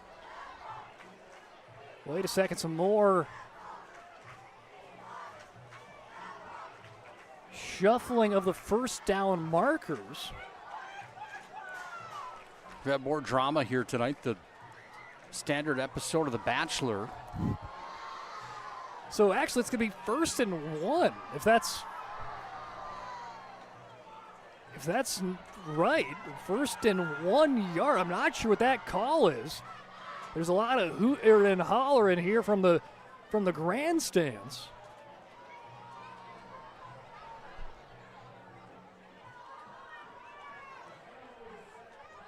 But it looks like, indeed, 1st and 1. See if Mason Lamborn gets his number called again on a QB sneak. That's been kind of his forte on those QB scrambles. And right on cue, paving the way for him is Burke. He'll bounce out to the outside, pushed out of bounds, and Bowman County with a first down, 1:01 remaining. Yeah, nothing sneaky about that. He just got to the edge and used that big frame and that body to pick up the first down. The chains move. We're approaching the 1 minute mark here in the ball game, Brock. And I don't know if Bowman County could have drawn it up any better here for this last possession in week number 1. What a game thus far, and we are in for a fun last minute. 12-6 Titans trying to hold on. Lamborn fires a pass, hauled in and wrestled down to the ground. It's Cale Schwartz who brings it to the 15. Schwartz with a gain of about 4 for Bowman County is back into the red zone, brought to you by ServPro. So we're back in at the 15, 2nd and 7. Lamborn off and running, trying to pave the way behind a couple linemen, makes one man miss, but it's Glazer, probably the smallest player on the field, comes up with another big tackle for the Titans, and that student section on their feet, they're jumping up and down. 23 seconds, and it is go time. No timeouts left for the Bulldogs. 15 seconds, and there's a flag thrown. And hey, you can tip your hat over to the student section for the Titans, who potentially helped call that false start.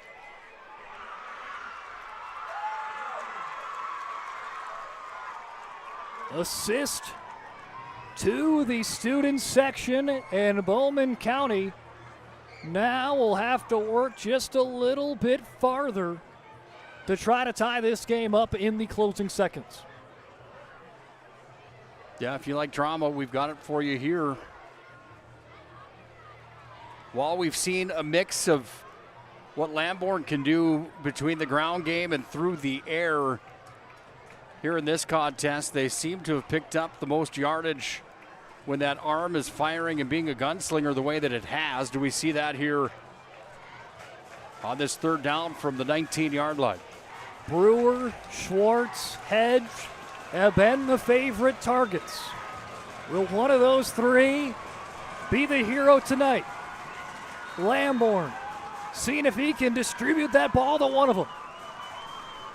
He'll sit back, face some pressure, works to the left, fires a pass towards Schwartz, in and out of his hands. that went right through the mitts of Cale Schwartz, and it keeps Trinity up for now. Watch this pass. Right on line. The target was there. Schwartz has been money all night long. He had some coverage. Just missed. It was almost a tie ball game. Well, this is the ball game, Nick. 4th and 10. Could be the last play of the ball game. At least one that could really pick up the win and loss call for these two teams. 5 seconds on the play clock. Lamborn's got to go. 3 seconds, gets the snap off for the ball game. Lamborn puts one up, and there's a penalty flag thrown out. Jake Glaser going to be called on PI as they tried to work it to Yonner. And when we said that could have been your last play, well, now I think this is your last play. Bowman County's got another chance to force OT or win it outright. My, oh my, what a contest this has been. Talk about back and forth. I mean, the peaks and valleys. I mean, this has been dramatic. There's no doubt about it. Well, Nick, you asked me, I think at halftime, if this is the game, this is kind of the game we expected. I bet a lot of people that were keeping an eye on this game were not expecting this to come down to the last play. Bowman County, under first-year head coach Michael Criswell, has Trinity on the ropes, a ranked team, seeing if his junior quarterback can tie this game up. But they are going to talk about it a little bit more as it looks like a timeout taken by John Oderman and the Dickinson Trinity Titans. We're going to stay right with you here on the PSP Network. Do not want to miss a moment here at the Bijou Activity Center. Nick, how about this game? Oh, it's been a fun one. I really don't know what more you could ask for in this showdown. I mean, again, when you talk about the assignments defensively and how well both teams have played, it's been apparent by how big the plays have been. So not only have they been assignment sharp, but also there's been playmakers that have made some top 10 of the week kind of plays on the PSP Network. No doubt about that. It's resulted in quite a grudge match that's been up and down, and it's going to boil down to a 4th down situation with 4 seconds left on the clock. With an unranked team and an underdog, if you will, against the number 3 ranked team of the state of North Dakota. You add all those mixtures into the pot, Brock, and I don't think you can ask for much more on a Friday night to open up the 25 season. The Trinity bench trying to hype up their student section. 4th and 1 with the game on the line. 4 seconds remaining. Ball at the 9. Lamborn looking, firing towards the end zone. Caught by Schwartz, and he's a yard short. Trinity wins the ball game by a yard. A defensive stand wins it for the Titans as the 3rd-ranked Dickinson Trinity prevails. Had to sweat it out, but a win's a win for John Oderman's Titans. Wow, what a play. What a drawn-up play that was, and they were 1 yard away, like you mentioned. We talk about the defense and how big they've been on both sides here tonight. Those defenses have been, and defense wins you football games, and that's what happened here tonight. Defense was the name of the game the entire night. Both teams' defense set up their offense, and the defense, though, prevails at the end for the Titans. What an exciting matchup here on the PSP Network, and we're coming back with the post-game show for you when we return right here shortly.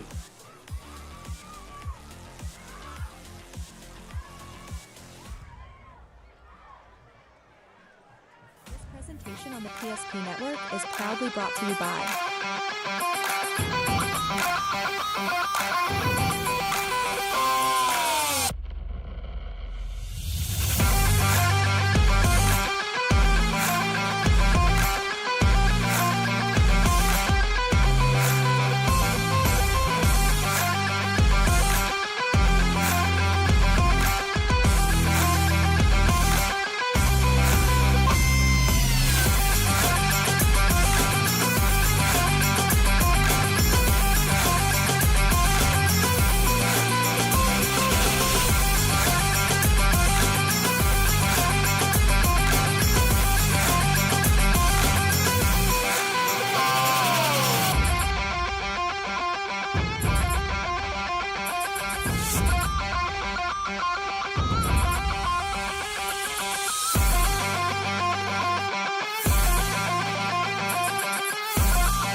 Make sure to like and follow the PSP Network on all social media platforms and hit that subscribe button on YouTube.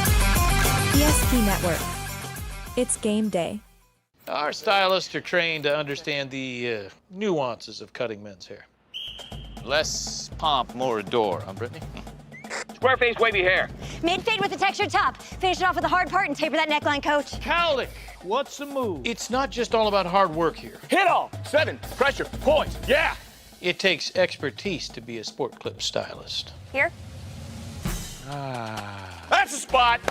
Right there, huh? Sport Clips, the pros in men's hair.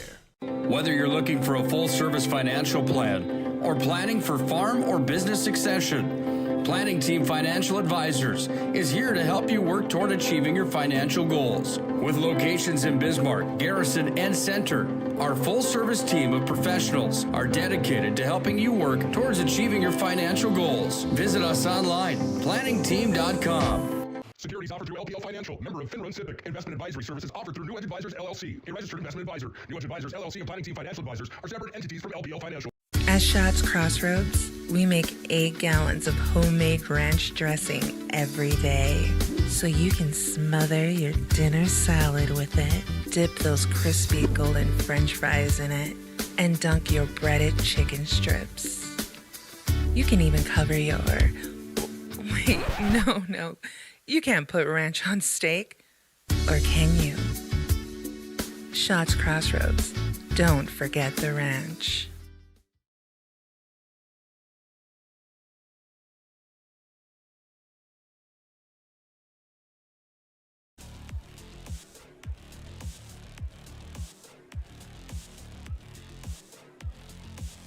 Welcome back in here to the Bijou Activity Center here on the PSP Network. And Nick, oh man, what a football game to start the season. You got smiles here in the booth because, hey, that's the perfect way to start the season in a nail-biting fashion. Dickinson Trinity survives an upset 12-6 against Bowman County. Hey, credit to both these teams because they put on the show. That was the show in town here in the Queen City for sure. Yeah, you win by a yard on the last play of the game on a dramatic night for high school football. And, I mean, it had everything. We had big defensive plays. We had some big offensive plays. We had some, I don't want to use the word questionable, but some calls that were that had both sides elevated, if you will. I mean, we had a little bit, and there's no knock on the officials on that, by the way. It was just that kind of night where the drama was here, and it was here in big fashion, and it was one of those nights for high school football that we went into the fourth quarter talking that it was almost like sudden death overtime, and it ended up being the case, except that sudden death got drug out just a little bit longer than maybe some had planned when it was all said and done.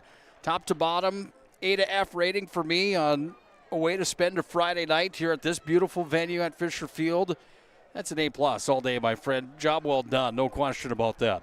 It was fun. I'm glad you were able to make the trip, Nick, from the Magic City to come and join me because that was a stellar matchup. And let's jump in to the post-game show brought to you by Charbonneau Car Center. Here at Charbonneau Car Center, we have a full lineup of Buick, GMC, Chrysler, Dodge, Jeep, and Ram.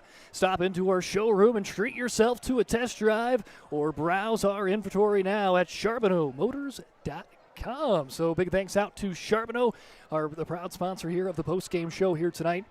But we'll jump into the post-game show. And, Nick, this was a defensive battle, but quick scoring there. Both teams finding the scoreboard in the first half for Bowman County. Big thanks out to the defense. It was Dylan Hedge with a pick six to get the start and going there, 6-0. And to close out the first quarter, it was Hugh Meyer set himself up with a big-time run and eventually would punch it home to make it 6-6 to close out the first quarter. And then defense. Didn't see another score until the fourth quarter, and it was Hugh Meyer who sets it up with another home run style hit right down the field, and then they plug and play Jake Glaser to finish it off, and Jake would have the 5-yard touchdown run that would end up being the game winner, 12-6, but the game winner that had to be sweat out a little bit. Bowman County no quit in that game. They had opportunity there in the closing minute, but a big-time tackle by Jordan Ham at the 1 yard line. Lamborn finds Schwartz, but it was Ham that wraps him up 1 yard short as time goes to triple zeros, and that wraps up this game 12-6. And the third-ranked team in the state stays undefeated to start the season 1-0. But this Bowman County team, I would say keep a close eye on them. Keep a close eye on this region as well, because if that's the top and bottom of the region that just collided and it came down to that, I think we're in store for quite a season down here, no doubt about that. When you have to pick a move of the game tonight, brought to you by Magic City Home Leisure, our friends at Spas, etc. over in Bismarck, which direction do you go here tonight? I mean, there were so many of them. Has to be the touchdown saving, the tackle that saved the touchdown at the end, or is it the big play that got 6 more on the board to get to 12, or is it one of those plays in the first half that we said, hey, that is probably your play of the game right there? I mean, we had plenty of those tonight. When it's all said and done, you have to pick one. Which direction do you go here tonight? Is it the saver at the end, maybe, possibly? I'm going to go with the tackle at the end from Jordan Ham. I think that was... obviously that was the decision of if we're going to overtime, if Bowman County has a chance to win it with a 2-point conversion. But Jordan Ham with a beautiful tackle wraps up Cale Schwartz a yard short, and the junior is going to get our play of the game. Yeah, job well done. It was one of those nights where it was hard to pick that. And also, by the way, good luck. We have to pick our MVP of the game, brought to you by Sport Clips. Home to the pros and men's hair. Sport Clips, sign it online with a hairstylist today. How do you pick one out of the lineup on either side here tonight? That's a tough question too, isn't it? Hey, we were talking during the commercial break, and I think both of us would like to negate it over to the other person because there's so many good options for both teams. You look over at Bowman County, Mason Lamborn, what a game for him. Yes. You even look at Dylan Hedge. I mean, what a defensive monster today. 2 interceptions, 1 pick six, as well as a forced fumble for Dylan Hedge defensively for Bowman County. You look over at Dickinson Trinity. Jordan Ham had our play of the game there at the end with that touchdown saving play. Yet Jake Glaser picked up a big-time touchdown, the game-winning touchdown. But I think the player of the game tonight, brought to you by Sports Clips, is going to go by the way of the senior running back, Hugh Meyer. He was rumbling, he was tumbling, he was stumbling all the way down. He had some big-time runs that really set up Trinity in prime real estate to set them up with the 2 touchdowns. He scored one of them. The other time he brought them within the 5, and Jake Glaser was able to clean it off. And defensively, Meyer came up with some big plays and was in the mix there with some QB pressures. Yeah, I like the pick tonight. Job well done, and hats off to both these football teams. It's going to be a fun year. I mean, there's a lot of positives to work off of here for both of these teams after week number 1 of the battle that was. And I'm just going to go on a limb and say that this region is going to be one to keep your eye on. There's no question about that. Yeah, for sure. And again, final score, Dickinson Trinity 12, Bulldogs, Bowman County 6. But let's take a look at those other Region 4 matchups. Southern McLean, again, projected around 5th in the preseason kind of marks. They defeated Receiving Votes Carrington tonight, skunked them 14-0. The other McLean in the region, Central McLean, moving up from 9-man to 11A. They were trailing most of the game against Beulah. They come out with the victory, 18-14. It was all those Shiloh Christian flexing their muscles over Hazen, 49-12, and Killdeer followed suit with a win over Heart River, 34-8. And for Trinity, you got to get right back in the swing of things because you got Shiloh Christian on the road next week. You got Central McLean the week after, and then Killdeer on the 12th. 3 teams back-to-back that are projected in the top 4 of the region with the Titans. Yeah, good luck. Buckle up tight. It's going to be a gauntlet to get out of this region and into the playoffs, into the postseason. And to make that prediction now is that's pretty bold, but also you can see it forming right now like a North Dakota thunderstorm.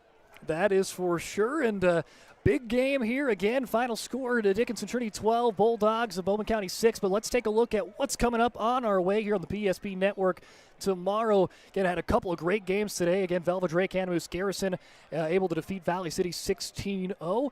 But tomorrow, Nick, it is going to be a slammed-packed slate of football starting off at 10 o'clock Central. If you're watching this in Mountain Time, 9 o'clock, so make sure you have that coffee ready.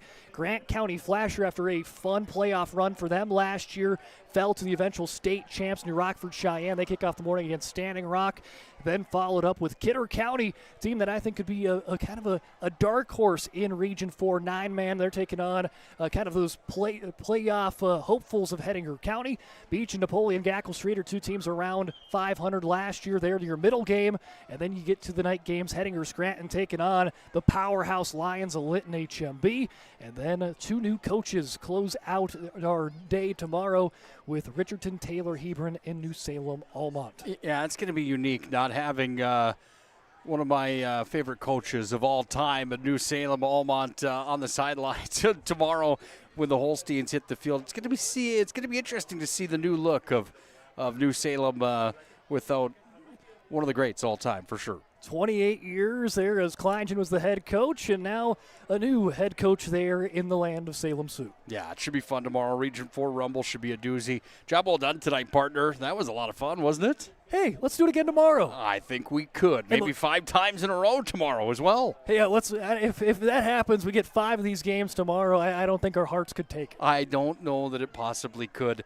Job well done to our camera operator tonight as well. Yeah, big thanks out to Zach running in and helping us out here at PSP Network. But that's going to do it for myself, Brock Weidner, and Nick Hulberg right here on the PSP Network. We'll see you again tomorrow. 5 straight games coming your way on the PSP Network.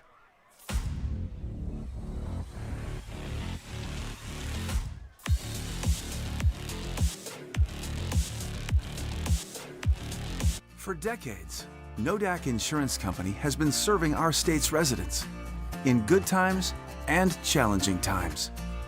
We come together for the greater good, from simple acts of kindness to company-wide efforts that make a difference in our community.